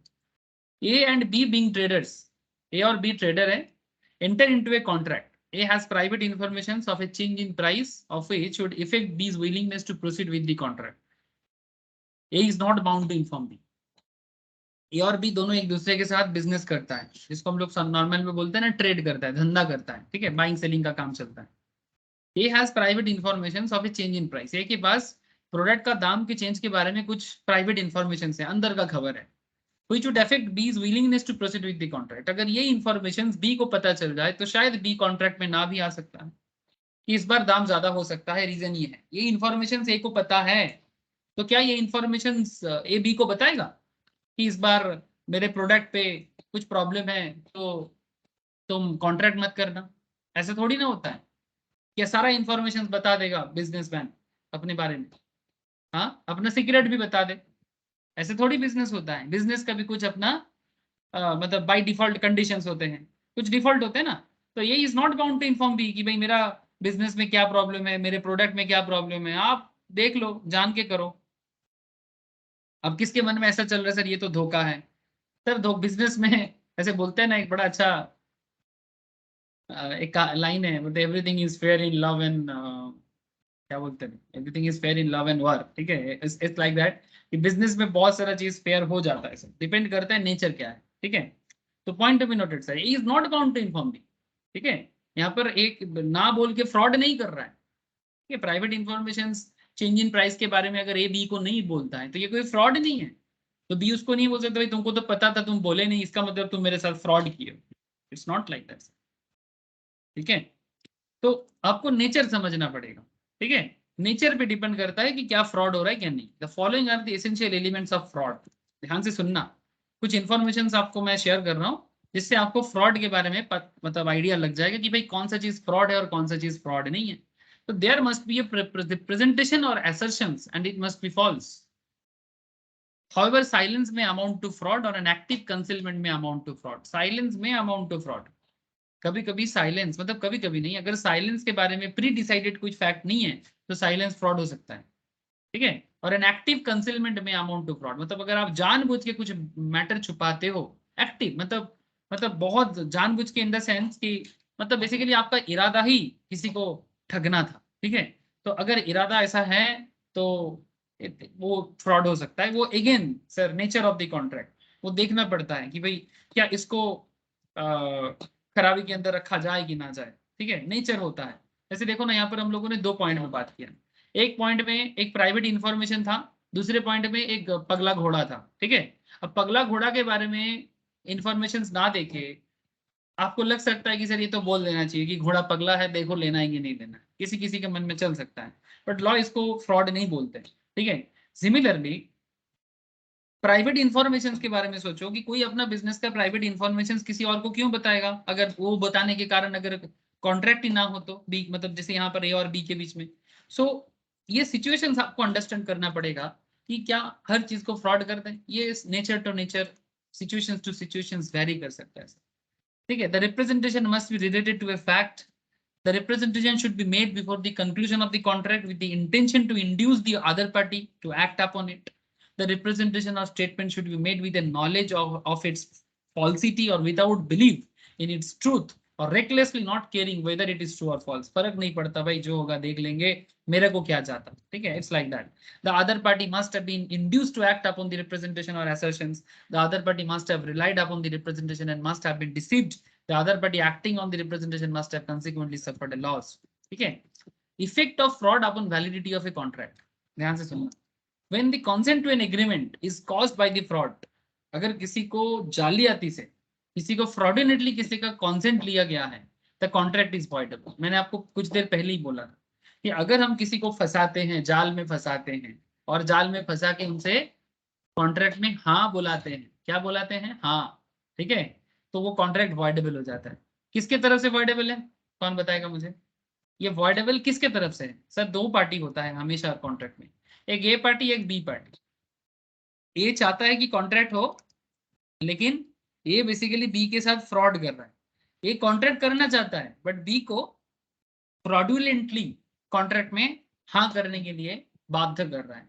तो मेरा कहने का क्वेश्चन यही है सर कि अगर ए बी के साथ फ्रॉड करके कॉन्ट्रैक्ट करना चाहता है, ए एक्चुअली कॉन्ट्रैक्ट करना चाहता है बट फ्रॉडुलेंटली, तो ये कॉन्ट्रैक्ट किसके तरफ से वॉइडेबल होता है, ए के तरफ से कि बी के तरफ से? At the B. Options of, हाँ बोलो सर, बी। B. जिसके साथ धोखा होता है वॉइडेबल उसके ऑप्शन से होता है, ठीक है, ये बात याद रखिएगा, it's a very important point, ठीक है। तो यहाँ पर इसीलिए बोला गया है the contract is voidable at the option of the party defrauded and has the following remedies. अब उसके पास कुछ रेमेडी भी है, he can rescind the contract with a reasonable time, ठीक है, he can sue for damages, ठीक है, ठीक है। अब ये सब के बारे में आगे डिस्कस करेंगे, डैमेजेस कैसे मिलता है, रिसाइन ऑफ द कॉन्ट्रैक्ट कैसे होता है, डिस्कस करेंगे sir, don't worry. Breach of contract के बारे में बताएंगे और ये सब मैटर में बात करेंगे सर, कि डैमेज क्लेम कैसे होता है, ब्रीच ऑफ कॉन्ट्रैक्ट के बाद रिसाइन का क्या कॉन्सेप्ट है, आई विल डिस्कस, वो नेक्स्ट चैप्टर में आएगा। He can insist on the performance of the contract on the condition that he shall be put in position in which he would have been the representation made in being true, ठीक है।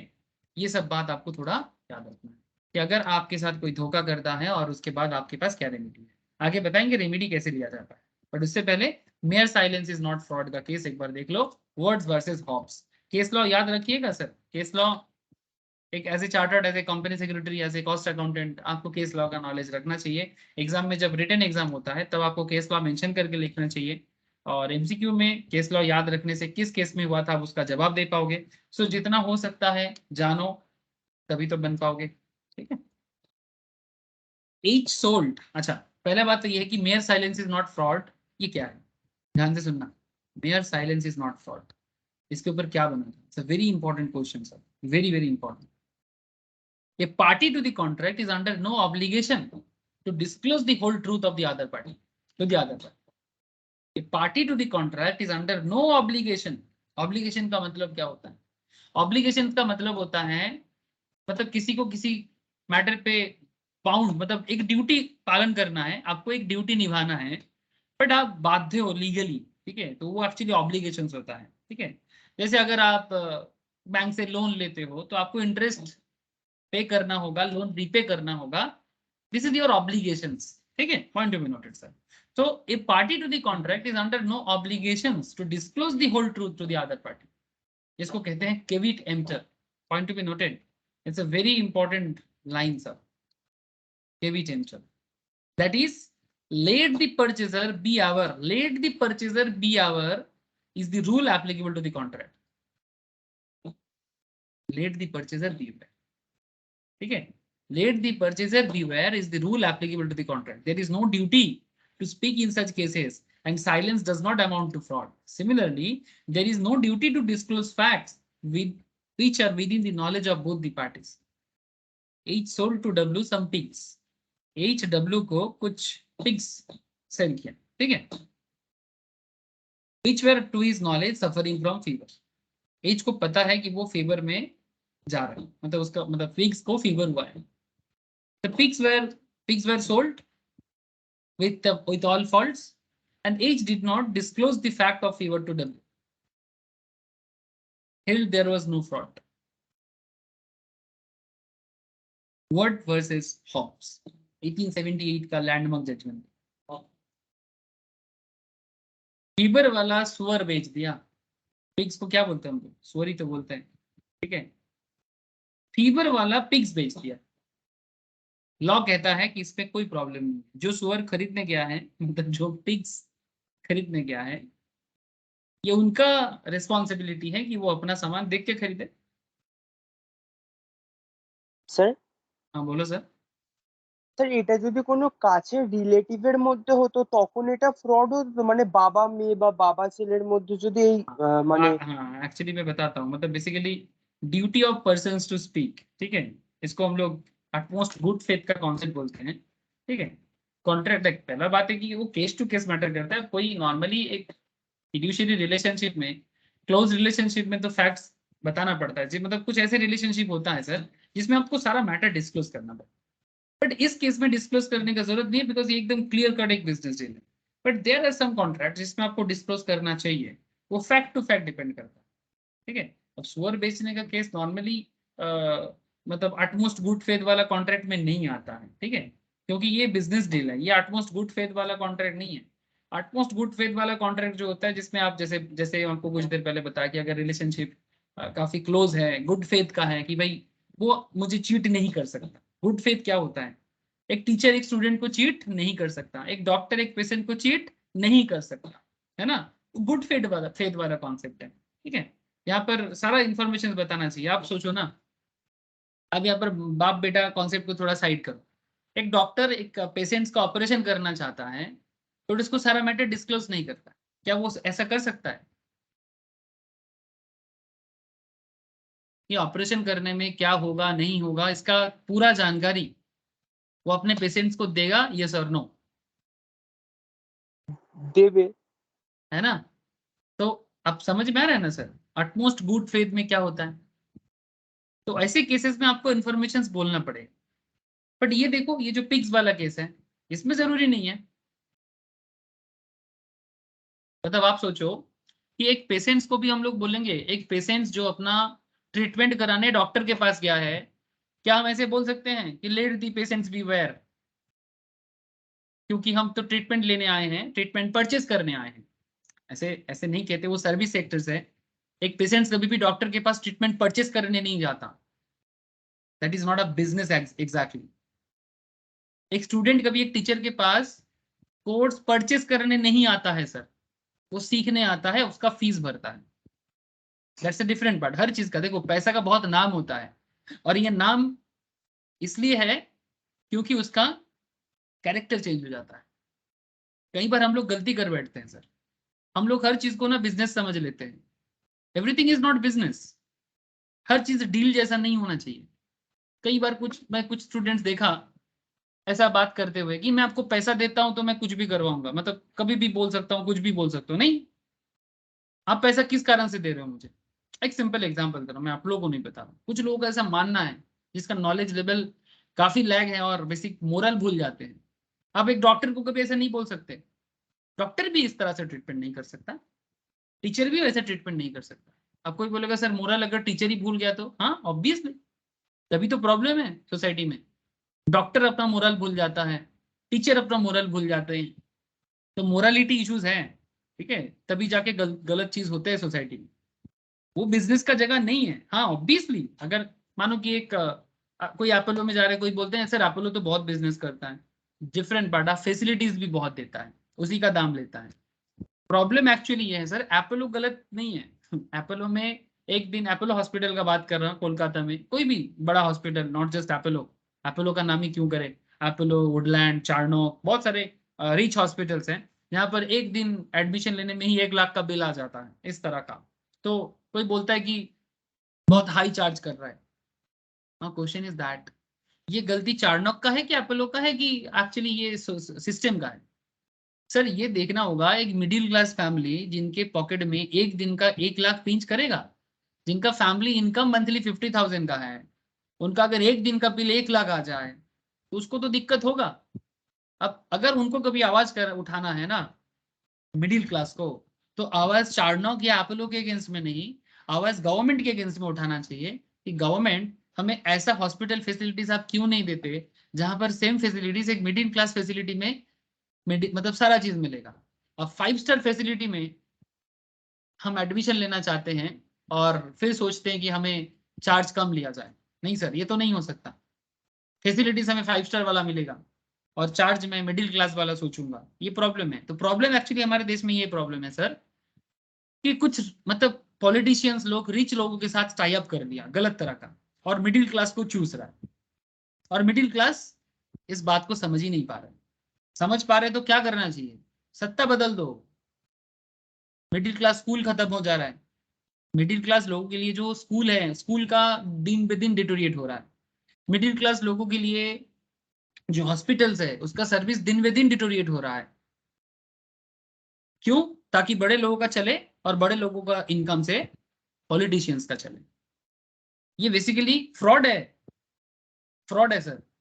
हमारे लिए एक middle class facility वाला hospital होना चाहिए, क्योंकि भारत का 80% लोग मिडिल क्लास है और देश में प्रॉपर मिडिल क्लास हॉस्पिटल्स ही नहीं है। थोड़ा बहुत साउथ इंडिया में है, बाकी जगह तो है ही नहीं, या तो बहुत खराब हालत है जहां पर डॉक्टर पेशेंट रेशियो इतना हाई है। कोलकाता में कुछ अच्छा अच्छा हॉस्पिटल्स है सर, जिसका क्या बताऊं आपको, जिसके पास बहुत अच्छा अच्छा फैसिलिटीज है, like SSKM, like PG, sorry PG is also known as SSKM, medical college Nilratan Sircar, there are lots of अच्छा अच्छा हॉस्पिटल्स। बट सर प्रॉब्लम ये ना, वो डॉक्टर थोड़ा बहुत और पेशेंट्स का भीड़ इतना ज्यादा, और बेसिक एक पेशेंट्स के लिए एक प्रॉपर बेड का फैसिलिटीज, एक स्ट्रेचर का फैसिलिटीज भी प्रॉपरली अवेलेबल नहीं होता है। मतलब बेसिकली वहां पर एक ठीक ठाक लोग जो थोड़ा सा हाइजीन पसंद करता है, जो करना चाहिए, वो भी नहीं मिलता। अब ये प्रॉब्लम है सर, मतलब ऐसा नहीं होना चाहिए। सारा पैसा रिच लोगों के पास कहाँ से इतना आ रहा है? क्या रिच लोगों के पास सिर्फ रिच कस्टमर जाता है? रिच हॉस्पिटल्स वाले मिडिल क्लास को चूसता है, और इसको चूस मतलब इसको करने के लिए गवर्नमेंट उसको हेल्प करता है कि वो ऐसे इंफ्रास्ट्रक्चर वाला हॉस्पिटल्स बिल्ड ही नहीं करता एटलीस्ट, मेरा कहना है। बाकी हर चीज को लेके बिजनेस कम बेसी ठीक लगता है, but at least education and health sectors को लेके बिजनेस नहीं करना चाहिए। ये सोसाइटी के लिए बहुत खतरनाक चीज है सर। इस मैटर पे हर एक स्टेट को कदम लेना चाहिए और हर एक पब्लिक को इसके बारे में सोचना चाहिए कि अगर कोई भी स्टेट हेल्थ सेक्टर्स और एजुकेशन सेक्टर्स में काम ना करे प्रॉपरली, उसको हर 5 साल में बदल देना चाहिए, चाहे वो नाम कोई भी हो पार्टी का, फर्क नहीं पड़ता। कांग्रेस आए, बीजेपी आए, सीपीएम आए, फर्क नहीं पड़ता। 5 साल देखो क्या कर रहा है, इफेक्ट क्या कर रहा है, नहीं कर रहा है। अगर एजुकेशन में काम नहीं कर रहा है, हेल्थ सेक्टर्स में काम नहीं कर रहा है प्रॉपरली, बदलो। ये होना चाहिए सर, क्योंकि ये दो बहुत इंपॉर्टेंट चीज है। क्योंकि आपका स्वास्थ्य अच्छा रहेगा तब आप कुछ कर पाओगे, और आपका एजुकेशन अच्छा रहेगा तो ही आप कुछ कर पाओगे। ये दोनों चीज बहुत वाइटल है, और इस चीज में अगर जो काम ना कर पाए, आप सोचना कि गवर्नमेंट ही बदल देना चाहिए, और इसका इनिशिएटिव स्टेट लेवल से होना चाहिए, क्योंकि सेंट्रल स्टेट को नहीं चलाता। अगर स्टेट चलेगा ठीक ठाक से, सेंट्रल भी चलेगा ठीक ठाक से। ठीक है, ये मेरा पर्सनल मानना है, आप लोग विचार कीजिएगा सर, ये भी एक तरह का फ्रॉड है। ठीक है, सो माय क्वेश्चन एकदम बहुत सिंपल था। अब एक पेशेंट जब डॉक्टर के पास जाता है, क्या वो लेट बी वेयर करके जाएगा क्या, कि मुझे सारा चीज पता चलेगा कि डॉक्टर क्या करने वाले हैं, मेरे स्पाइन में क्या हुआ है, उसका क्या खर्चा आ सकता है? एक पेशेंट्स को इसका नॉलेज नहीं होना चाहिए, होता भी नहीं। तो इस केस में डॉक्टर को सारा इंफॉर्मेशन बताना चाहिए। आई होप आप लोगों को समझ में आ रहा है सर, कि कहाँ बताना चाहिए और कहाँ बताना नहीं चाहिए। बीच में थोड़ा राजनीति वाला बात किया, एक्चुअली राजनीति था नहीं था, वो एक फ्रॉड का बड़ा एप्लीकेशन बताने का कोशिश था। जो भी हो, समझ में आ रहा है सर? अच्छा, साधु বল, বুঝতে পারলি? হ্যাঁ স্যার, বুঝতে পেরেছি। आगे चलो बढ़ते हैं, और भी बहुत सारे बातें करना है। जैसे एक एग्जाम्पल में तो पेट नहीं भरेगा ना। ओके सर, अच्छा। A sells by auctions to be a horse which he knows to be unsound. एक को पता है वो unsound है। This is nothing to be about the unsoundness of the horse. This is not fraud. ये already मैंने discuss previous example में बता दिया। अच्छा, साइलेंस इज फ्रॉड। अच्छा, यहाँ पर पहले आपने पढ़ा कि mayor silence is not fraud. जैसे ये दो केस मैंने देखा आपको, एग्जाम्पल 27 एंड 28। यहाँ पर साइलेंस में फ्रॉड नहीं हुआ, बट आगे कुछ केसेस जा रहे हैं जहां पर फ्रॉड हो जाएगा। अभी मैं एक्चुअली उसके बारे में बात कर ही रहा था। Duty of person to speak, बोलो, बोलना चाहिए आपको। किसको? वही देखना है। Where the circumstances of the cases are such that it is duty of the person observing silence to speak. For example, in contrast, in contract of ubermi fidei, ubermi fidei मतलब ubermi fidei का मतलब होता है, ये sir Latin है, तो Latin words याद रखना पड़ेगा। ubermi fidei, ठीक है, तो लैटिन लैंग्वेज क्या है ना, जैसे अंग्रेज 200 साल इधर राज किया तो हमें हमारे ऊपर इंग्लिश का इफेक्ट आ गया, कुछ उसी तरह से यूरोपियन एम्पायर में रोमन का इफेक्ट बहुत लंबा था। ठीक है, इसीलिए हर एक यूरोपियन लैंग्वेज पे, चाहे वो ब्रिटिश हो, जर्मनी हो, फ्रेंच हो, पोर्टुगाल हो, उसमें आपको रोमन इम्पैक्ट देखने को मिलता है। ठीक है, तो इसीलिए लैटिन वर्ड्स इंग्लिश लैंग्वेज के अंदर दिखता है, specially in legal cases, specially in law, because Roman empire पूरा यूरोप को मैक्सिमम टाइम तक कंट्रोल करके रखा था। ठीक है, ग्रीक एंड रोमन, ठीक है, Greek and Roman empire. I think आप लोग इतिहास में पढ़े हो, जब भी हम लोग हिस्ट्री पढ़ते हैं, फॉरेन हिस्ट्री में सबसे ज्यादा अगर हमें पढ़ाया जाता है यूरोपियन हिस्ट्री में, ग्रीक एंड रोमन एम्पायर के बारे में ही पढ़ाया जाता है। ठीक है, तो इसी से पता चलता है कि कितना इम्पैक्ट है ब्रिटिश हिस्ट्री में, ब्रिटिश कल्चर में रोमन का, और उसी का इफेक्ट इंडियंस को भी आज करना पड़ता है, बिकॉज हमें ये सब चीजें विरासत से ब्रिटिश से मिला है, और ब्रिटिश को ये सब चीजें लैटिन से मिला है, मतलब लैटिन मीन्स रोमन एम्पायर। ठीक है, रोमन लैंग्वेज को लैटिन कहते हैं। तो contracts of utmost good faith, ठीक है, जहां फेथ का मैटर हो वहां पर बताना चाहिए। कुछ एग्जांपल आते हैं sir. Fiduciary relationship, fiduciary relationship मतलब काफी क्लोज रिलेशन को बताते हैं, जो गुड फेथ का रिलेशन है। यदि person in whom confidence is proposed is under a duty, जिसके ऊपर भरोसा करना ड्यूटी है, to act with utmost good faith and make full disclosure of all material facts concerning the agreement known to him, पूरा fact का पता जिसके साथ होना चाहिए तभी वो एग्रीमेंट बनता है। A broker was asked to buy shares for client, एक ब्रोकर को कहा गया, a broker was asked to buy share for client, share खरीदा। He sold his own shares. He sold his own shares without disclosing these facts. He sold his own shares without disclosing this fact. The client was entitled to avoid the contract or affirm it with a right to claim secret profit made by broker on the transactions, since the relationship between the broker and the client was a relationship of utmost good faith. अब क्या बताएं sir आपको? चलो sir, ये बहुत fraud होता है इसके बारे में। ये देखो, ये भी एक कॉन्ट्रैक्ट है, ये भी एक कॉन्ट्रैक्ट है, इसका केस, ये भी स्टॉक मार्केट फ्रॉड है। देखो स्टॉक मार्केट में कैसे फ्रॉड हुआ है। अनुराग स्टॉक ब्रोकिंग, याद आ गया, अनुराग स्टॉक ब्रोकिंग बोल के बॉम्बे में एक स्टॉक ब्रोकिंग फर्म है। ठीक है, ये भी बैन हो गया।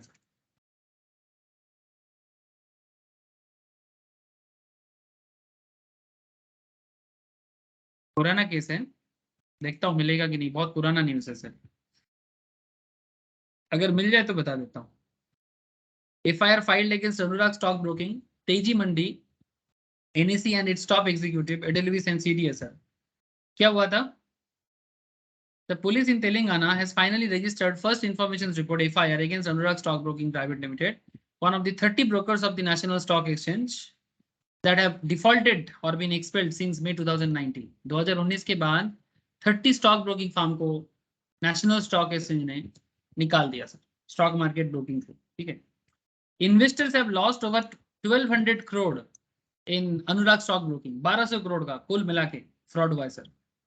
T. Ravi Prakash and investors from Hyderabad, ठीक है, had filed the FIR against ASBPL, मतलब अनुराग स्टॉक ब्रोकिंग के पास, परेश कारिया, Anil Gandhi, proprietor of Teji Mandi Analytics, NSE, Vikram Limai, managing director and chief executive of NSE, Priya Subramanian, and the chief regulatory officer of NSE, Edelweiss Custodian Service and CDSL।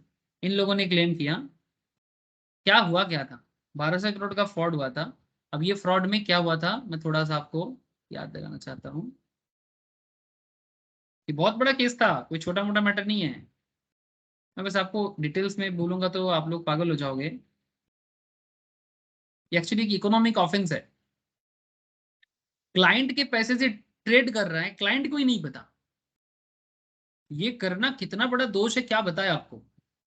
ये बहुत बड़ा faith का जगह है। Broker के पास हमारा trading account रहता है सर, ब्रोकर के पास हमारा ट्रेडिंग अकाउंट रहता है, और ये ट्रेडिंग अकाउंट पे कभी भी ब्रोकिंग फर्म का राइट नहीं आता है, कंट्रोल करता है वो।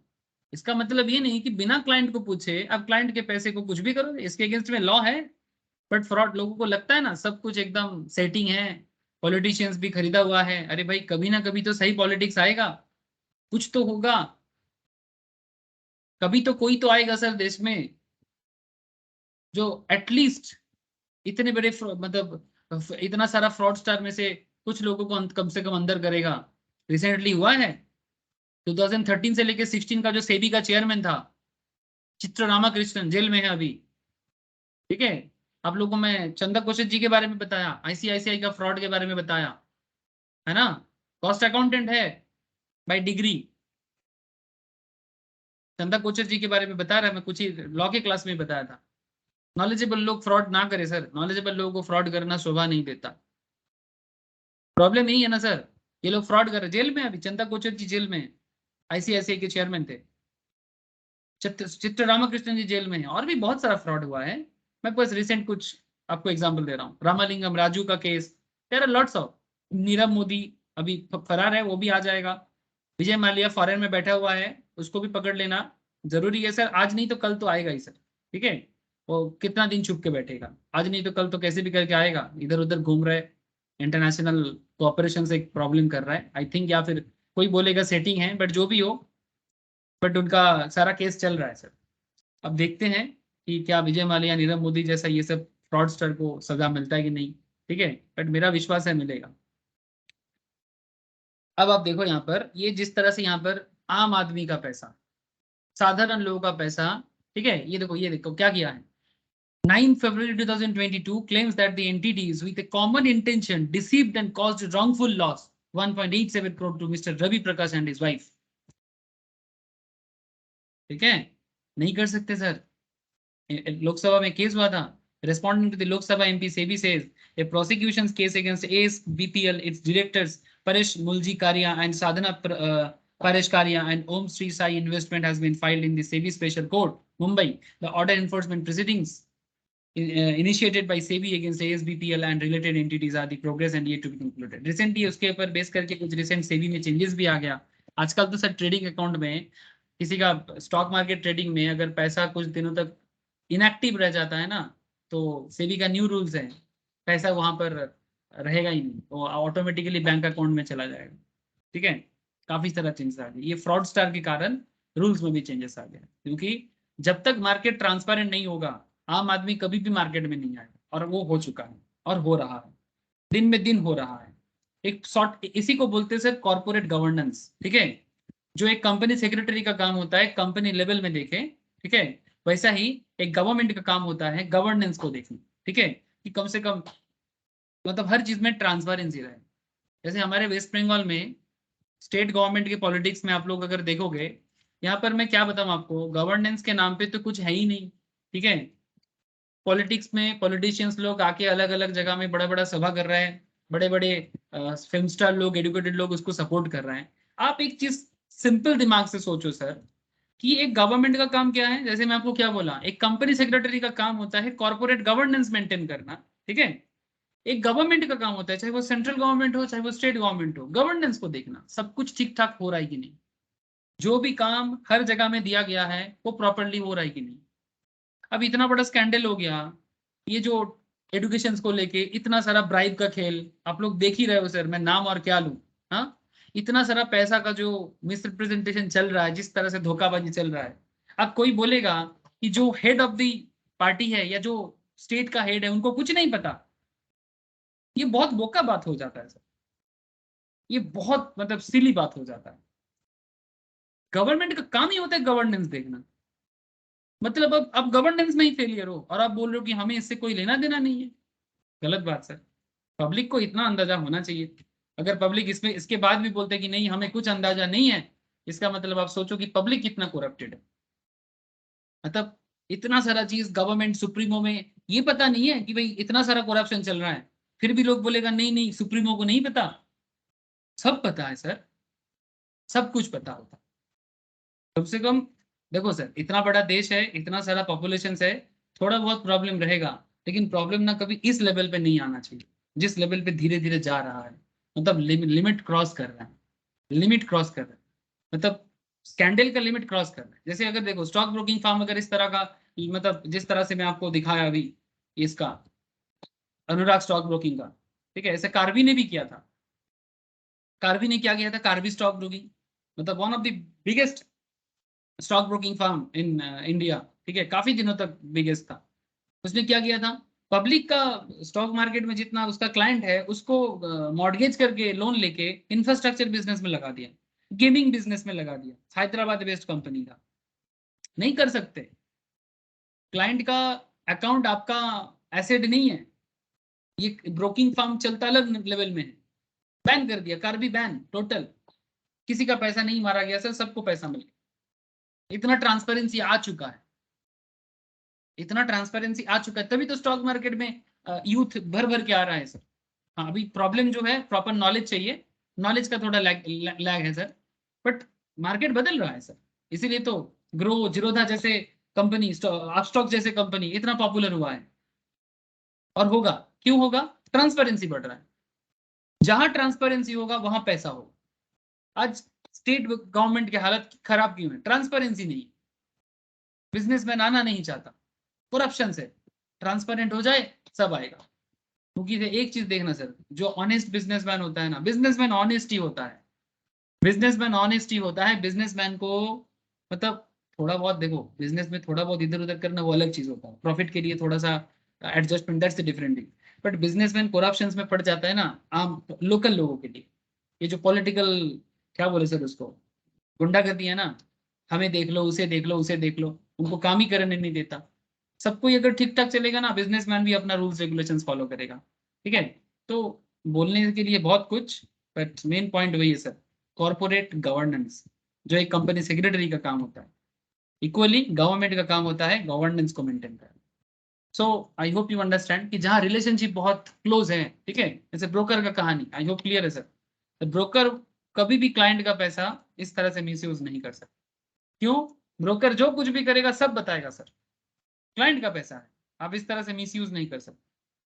फ्रॉड है ये फ्रॉड है। जैसे कार्बी स्टॉक ब्रोकिंग ने किया, जैसे आपका ये जो कंपनी है ना जिसका नाम बताया अनुराग, ठीक है, ऐसा बहुत सारा और भी है। 30 कंपनी को 2019 से 2022 के बीच में 30 कंपनीज को निकाला गया है सर, स्टॉक ब्रोकिंग काम से, एकदम काम से गया। और क्या चाहिए?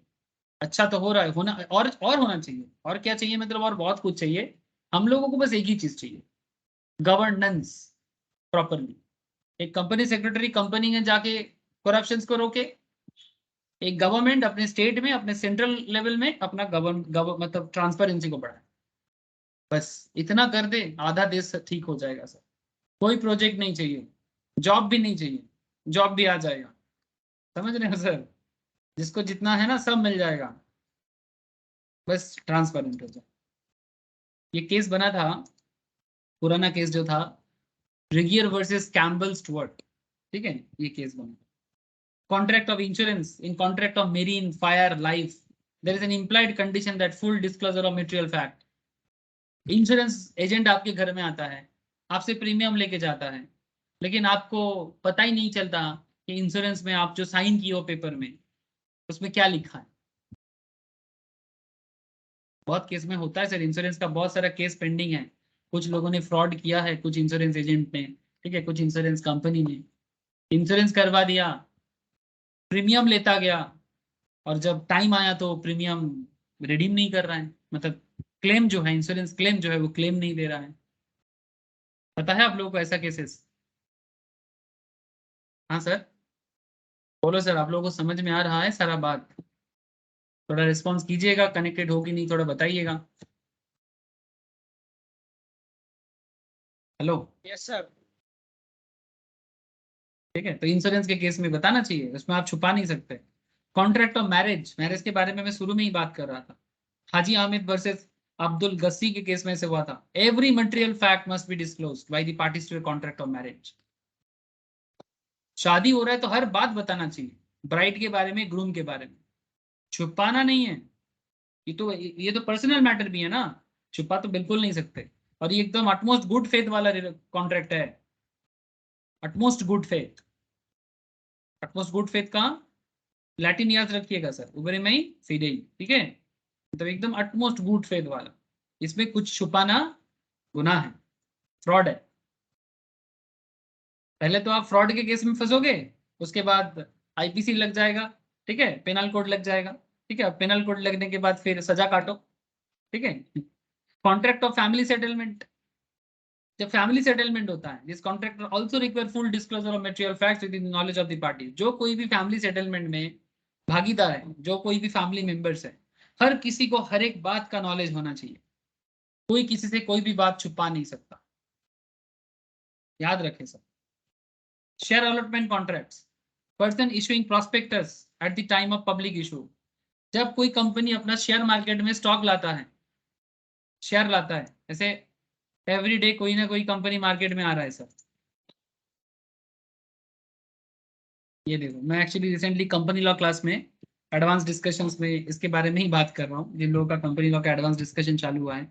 बेसिक एक बार मैंने अभी कवर कर लिया, फिर बाद में जब मैं रिवाइज करूंगा तब कर लीजिएगा, ठीक है। अभी बेसिक्स ऑफ कंपनी लॉ में नहीं कराऊंगा, बेसिक्स के बाद अभी मैंने एडवांस में आ गया। तो जैसे आप देखो सर, ये सब कंपनी अभी इंडिया में स्टॉक मार्केट में आना चाह रहा है, ठीक है। ऑलरेडी कुछ लिस्टेड हो चुका है, जैसे recently Harsha engineering, Tamil Nadu mercantile, dream folk service, Syrma SGS, these are some recent companies. ऐसे हर्षा का खबर मुझे नहीं मिला, किसी को पता है हर्षा किस रेट में आया है सर? आज ही मोस्ट प्रोबेबली लिस्टेड हुआ हर्षा, मैंने खबर नहीं ले पाया अभी तक। हर्षा इंजीनियर्स, किसी को पता है? एनीवन जो स्टॉक मार्केट के साथ जुड़े हुए हो? लिस्टेड नहीं हुआ क्या? नहीं हुआ है? हाँ हुआ है, प्रीमियम लिस्टिंग दिया है सर। मुझे इसके बारे में एनालिसिस करने का मौका नहीं मिला था। हर्षा का शेयर का दाम आया था सर 314 से 330, मतलब जो कोई भी इन्वेस्ट किया है मोटा मोटी, आज लिस्टिंग गेन स्टार्टिंग में ही किया है 450, मतलब ऑलमोस्ट 110 रुपीज। उसके बाद मार्केट हाईएस्ट गया था 523। अरे बाप रे बाप, आज ही हुआ है सर हाईएस्ट 523, मतलब आज ही एक ही दिन में ऑलमोस्ट 200 रुपीज का शेयर में दिया है, और ओवरऑल दिया है 47, मतलब मैक्सिमम जो मिला है that is 200 rupees per share approx. अच्छा गेम दिया है सर। तो जो भी हो छोड़ो सर, ये सब आप लोग जब स्टॉक मार्केट सीखोगे ना धीरे धीरे, सब आप लोग समझ जाओगे क्यों होता है, किस लिए होता है। बट ये देखो सर, ये कंपनी आता है मार्केट में, ये अपने बारे में, जैसे ये हर्षा इंजीनियर्स क्या करता है, क्यों आया है, ये जो मार्केट से पैसा रेज किया, 350 करोड़ का इनका जो मार्केट से रेज करना था, ठीक है। 300 करोड़, किसी को 350 करोड़, किसी को 3,500 करोड़। ये अपने बारे में सारा इंफॉर्मेशन डिस्क्लोज करेगा, कुछ भी छुपाएगा नहीं, ठीक है। मटेरियल फैक्ट्स, एटलीस्ट जो इंपॉर्टेंट चीज है वो नहीं छुपा सकता। तो this is called share allotment contracts. Person issuing prospectus at the time of public issue of shares और डिवेंचर्स, चाहे शेयर इशू करे चाहे डिवेंचर इशू करे, or by a joint stock company have to disclose all material facts within their knowledge. Important, material मतलब valuable, ठीक है, छुपाना गुनाह है। आई होप समझ में आया सर आप लोगों को कि mere silence is not fraud but silence is fraud. There are different situations कि कब साइलेंस फ्रॉड है और कब साइलेंस फ्रॉड नहीं। बोलो सर, क्लियर है ना? बताइए थोड़ा। है sir. Where the silence itself is equivalent to speech, मैं आपको पहले ही बोला था, ये प्री डिसाइडेड है, ठीक है। कि अगर प्री डिसाइडेड है कि भाई ये बंदा मुंह में बात नहीं करेगा, इसका प्रॉब्लम है, ये बस चुप रहेगा तो हाँ है, और घाड़ हिलाएगा तो हाँ ना है, ठीक है, it's like that.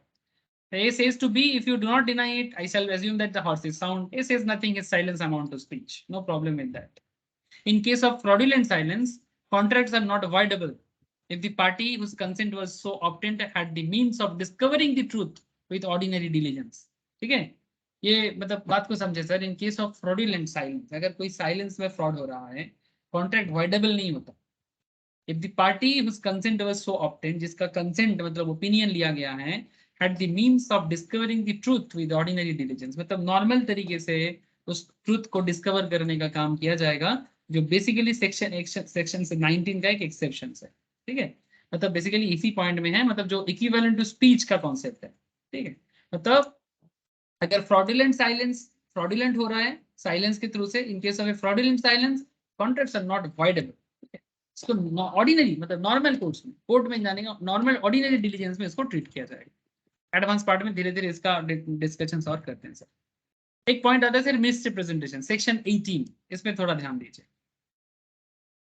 Miss representation means the positive assertions in a manner not warranted by the informations of the person making it of that which is not true, though he believes it to be true. जो सही नहीं है फिर भी हम उसको सही मान लेते हैं. बात को समझे. जो एक्चुअल में सही नहीं है फिर भी हम उसे सही मान लेते हैं, तो that is actually misrepresentation. Any breach of duty which without an intent to deceive gains an advantage to the person committing it or anyone claiming under him by misleading another to his prejudice or to the prejudice of any of claiming under him. मतलब किसी को धोखा देके या जिसको हम लोग बोलते हैं ना, मतलब गलत सोच, मिसरिप्रेजेंटेशंस, गलत इंटेंशन से हम किसी को मिसरिप्रेजेंटेशन कर सकते हैं.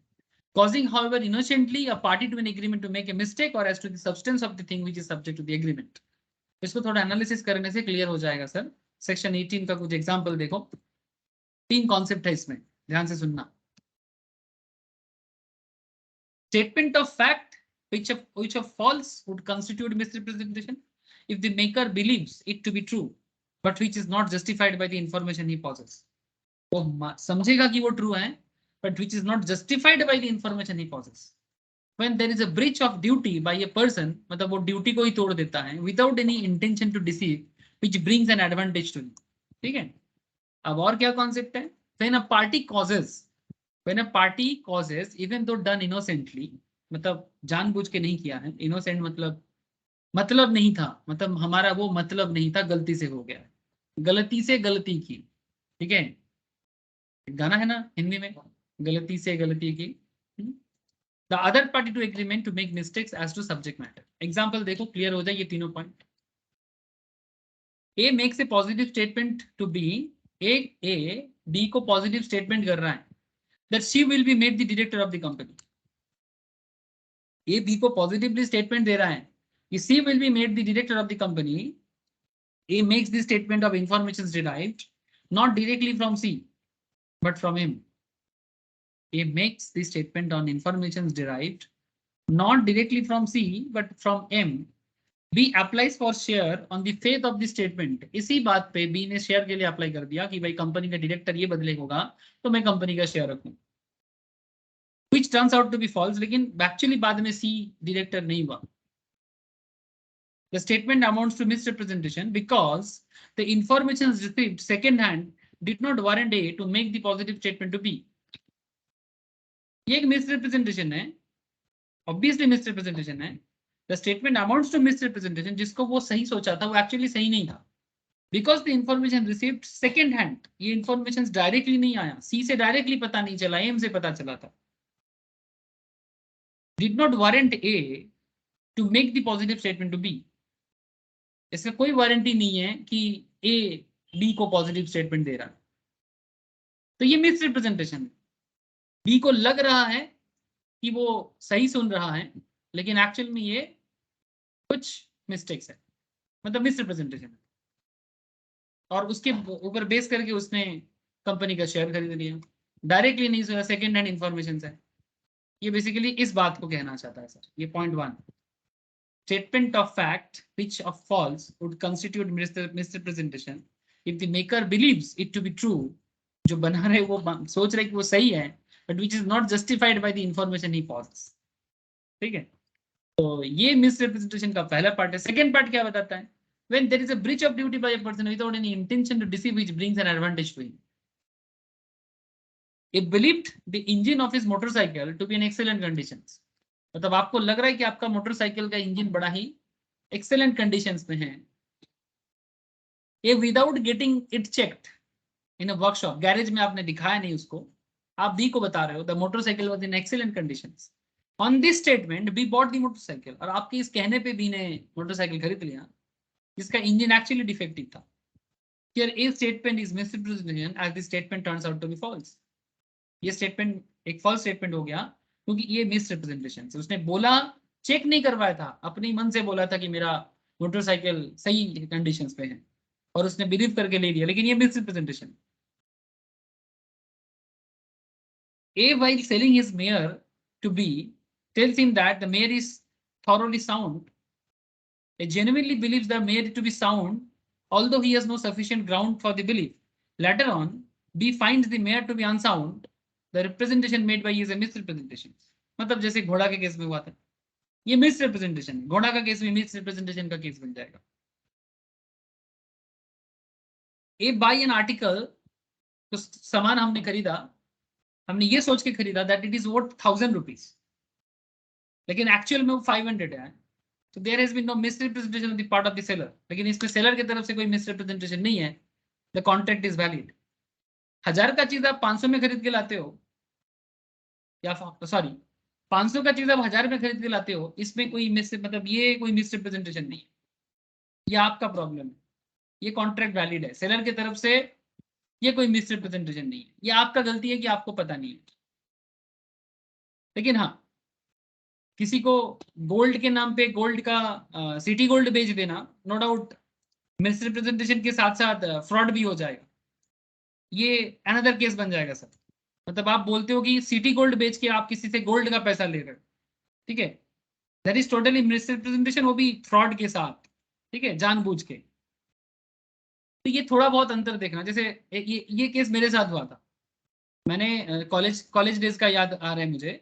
मैं कॉलेज में पढ़ता था, दोस्तों के साथ 2-3 दोस्त मिलके नया नया कोलकाता में एक्चुअली उस टाइम पे घूमने निकला था।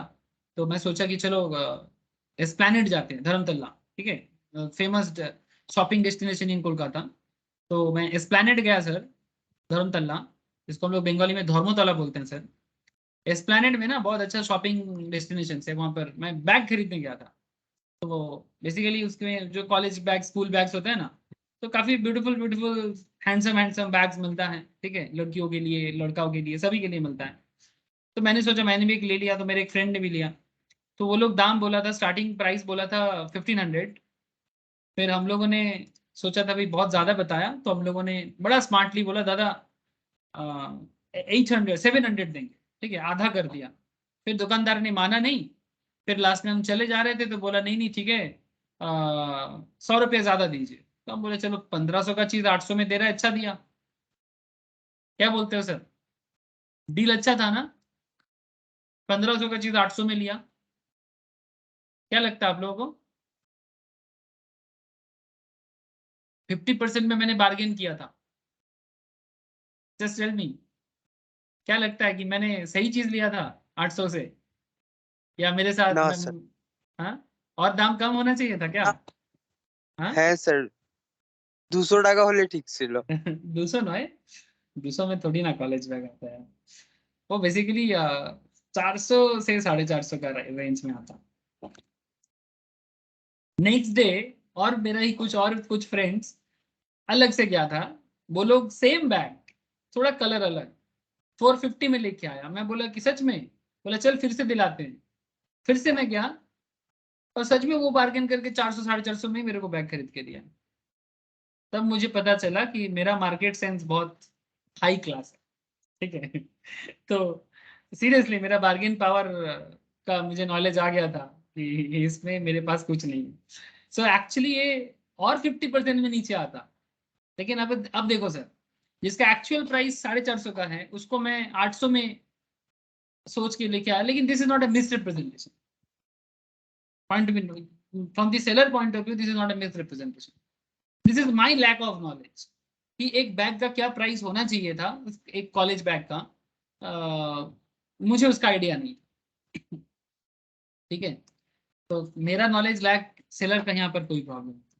लेकिन बाकी जैसे घोड़ा को, पागल घोड़ा को बेचना, ठीक है, इस बिलीफ के साथ, वो मिस रिप्रेजेंटेशन है, ठीक है, उसका अलग केस बनेगा, ठीक है। वो फ्रॉड है कि नहीं है वो different part, but miss representation तो जरूर है।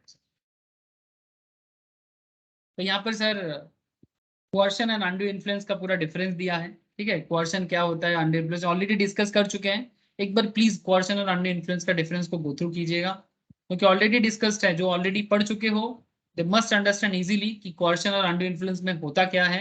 अगर आप बोलोगे तो मैं एक बार बता देता हूँ फिर से, फटाफट देख लो, ठीक है। Coercion, it involves the physical force और threat the aggrieved party is compelled to make the contract against its will.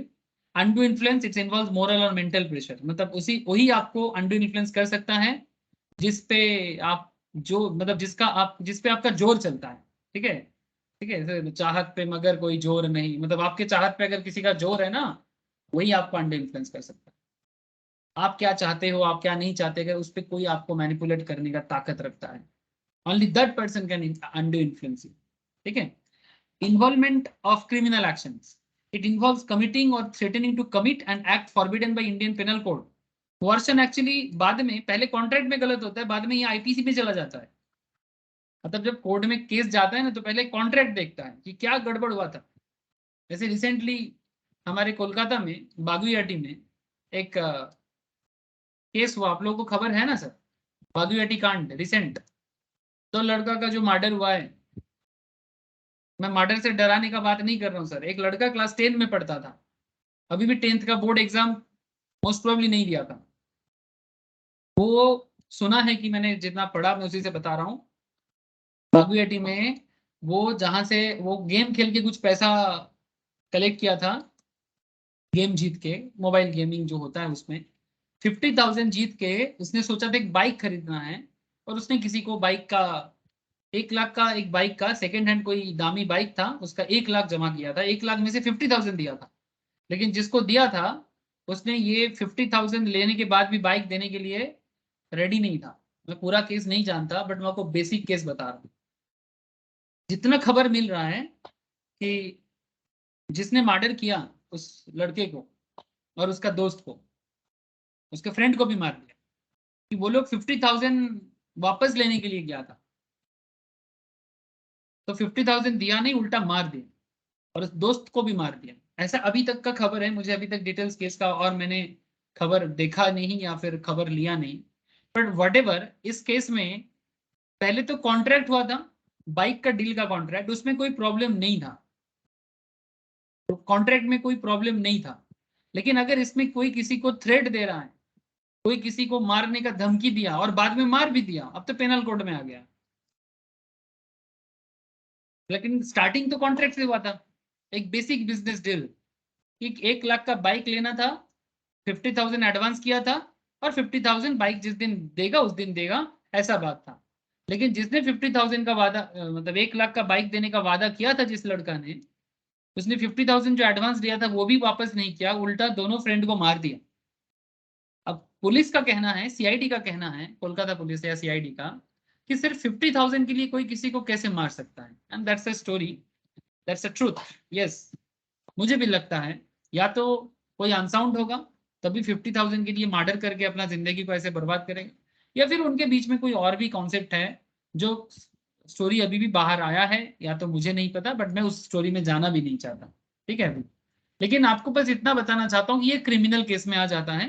ठीक है, कॉन्ट्रैक्ट में प्रॉब्लम नहीं है, लेकिन कॉन्ट्रैक्ट में अगर क्वेश्चन है, धमकी है, डरावना है, तो उसमें पिनल कोड आ जाएगा। आप लोग अगर जैसे सीएस एग्जीक्यूटिव लेवल में थोड़ा बहुत आईपीसी के बारे में नॉलेज मिलता है, ठीक है, बट अगर डिटेल्स आईपीसी का नॉलेज लेना है तो आप आईपीसी का अलग से पढ़ाई कर सकते हो। अच्छा, अनड्यू इन्फ्लुएंस के केस में no such illegal act is committed और थ्रेट इज गिवन। ठीक है, यहाँ पर कोई इलीगल एक्ट या कोई थ्रेट नहीं दिया जाता, बट बेसिकली मैनिपुलेट होता है। ठीक है, मैनिपुलेशन होता है, दैट इज ऑल्सो वॉइड। ठीक है, जो जैसे मैं आपको बोला ना कि अगर कोई पेरेंट्स है अपने बच्चे को शादी के लिए जबरदस्ती कर रहा है, ठीक है, मैनिपुलेट करना। ठीक है, कोई टीचर है अपने स्टूडेंट को मैनिपुलेट करता है, कोई डॉक्टर है अपने पेशेंट्स को मैनिपुलेट करता है। ठीक है, जहां पर रिलेशनशिप है तभी जाके मैनिपुलेशन हो सकता है। Relationship between parties, it is not necessary that there must be some sort of relationship between the parties. Coercion में ऐसा जरूरी नहीं, but undue influence में ऐसा होता है। Exercised by whom? Coercion need not proceed from the promiser, nor need it to be directed against the promiser. It can be used even by a stranger. हाँ, coercion किसी stranger के through से भी हो सकता है, कोई थर्ड पार्टी सुपारी लेके भी coercion कर सकता है। जरूरी नहीं कि जो दोनों के बीच में कॉन्ट्रैक्ट हुआ है उन्हीं के बीच में कोर्शन का कॉन्सेप्ट काम कर रहा है, कोई थर्ड पार्टी भी ऐसे कोर्शन इन्वॉल्व हो सकता है, जैसे बागुएटी केस में भी हुआ है। सब सामने है, थोड़ा सा नजर रखो sir. Undue influence is always exercise between parties to the contract. ठीक है, दोनों के बीच में ही अनड्यू इन्फ्लुएंस होता है। Enforceability, the contract is voidable at the option of the party whose consent has been obtained by coercion. जिसको डरा के धमका के जिसका मर्जी लिया गया है, उनके पॉइंट ऑफ व्यू से ये मतलब जो कॉन्ट्रैक्ट है ये वॉइडेबल है, अब कोर्ट में प्रूव होगा। Where the consent is induced by undue influence, the contract is either voidable or the court may set it aside or enforce it in a modified form. ठीक है, वो देखेगा, ठीक है। Position of benefits received in case of coercion where the contract is rescinded by the aggrieved party, ठीक है। मैं rescind of contract next discussions करूंगा sir. As per section 64 any benefit received has to be restored back to the other party, ठीक है। अगर कोई benefit मिलता है तो जो वाइडेबल जिसको एग्रीड किया गया था उन्हीं को मिलता है, बट उसके लिए मैं रिसाइंडेड में आपको थोड़े डिटेल्स में बात कर पाऊंगा। And in undue influence के केस में the court has the discretion to direct the agreed party to return the benefit in whole or in part or not to give any such directions। या तो सारा benefit उनको देगा या तो पूरा केस को ही बंद कर देगा, ठीक है। तो ये सब कॉन्सेप्ट है, और आज ही मैंने आपको फ्रॉड और मिसरिप्रेजेंटेशन भी पढ़ाया, ये भी थोड़ा सा एक बार गो थ्रू कर लेना। फ्रॉड में to deceive the other party by hiding the truth.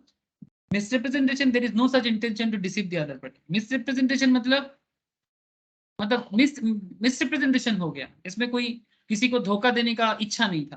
The person making the suggestion believes that the statement is untrue. The person making the statement believes it to be true, मतलब जो statement देता है उसको लगता है कि वो सही है लेकिन वो सही नहीं है। बट फ्रॉड के केस में the person making the suggestion believes that the statement is untrue, मतलब वो जानबूझ के बोलता है कि ये गलत बात है, मतलब वो झूठ को सही बता के बोलता है, उसको पहले से सब पता होता है कि क्या ट्रू है और क्या अनट्रू है। बट मिसरिप्रेजेंटेशन में जो बताते हैं वो बेसिकली एक इनोसेंट हालत में होता है, उनको लगता है कि वो सही बोल रहा है। बात समझ में आ रहा है ना sir? Rescission of the contract and claim for damages. The injured party can repudiate the contract and claim damages. The injured party is entitled to repudiate the contract or sue for restitutions, मतलब restore करे जो भी problem हुआ है, but cannot claim damages. Damage claim misrepresentation में नहीं होता है, बट रिस्टिट्यूट मतलब रिस्टोर हो सकता है, ठीक है, कि भाई जहां प्रॉब्लम हुआ था उसको ठीक करो। अब क्योंकि वहां पर तो जानबूझ के तो नहीं हुआ है ना, लेकिन अगर मिसरिप्रेजेंटेशन कहीं बार फ्रॉड के साथ कनेक्टेड होता है तो पहले देखा जाएगा कि वो, मतलब सिंपल बात है भाई, आपने जो बोला था वो गलती से बोला था कि जानबूझ के बोला था। अगर गलती से बोला था तो मिसरिप्रेजेंटेशन, बट जानबूझ के बोला तो धोखा। The party using the fraudulent act can not, yes any question sir? बोलो, ऐसा लग रहा है किसी का अनम्यूट हो रहा है, टेल मी सर।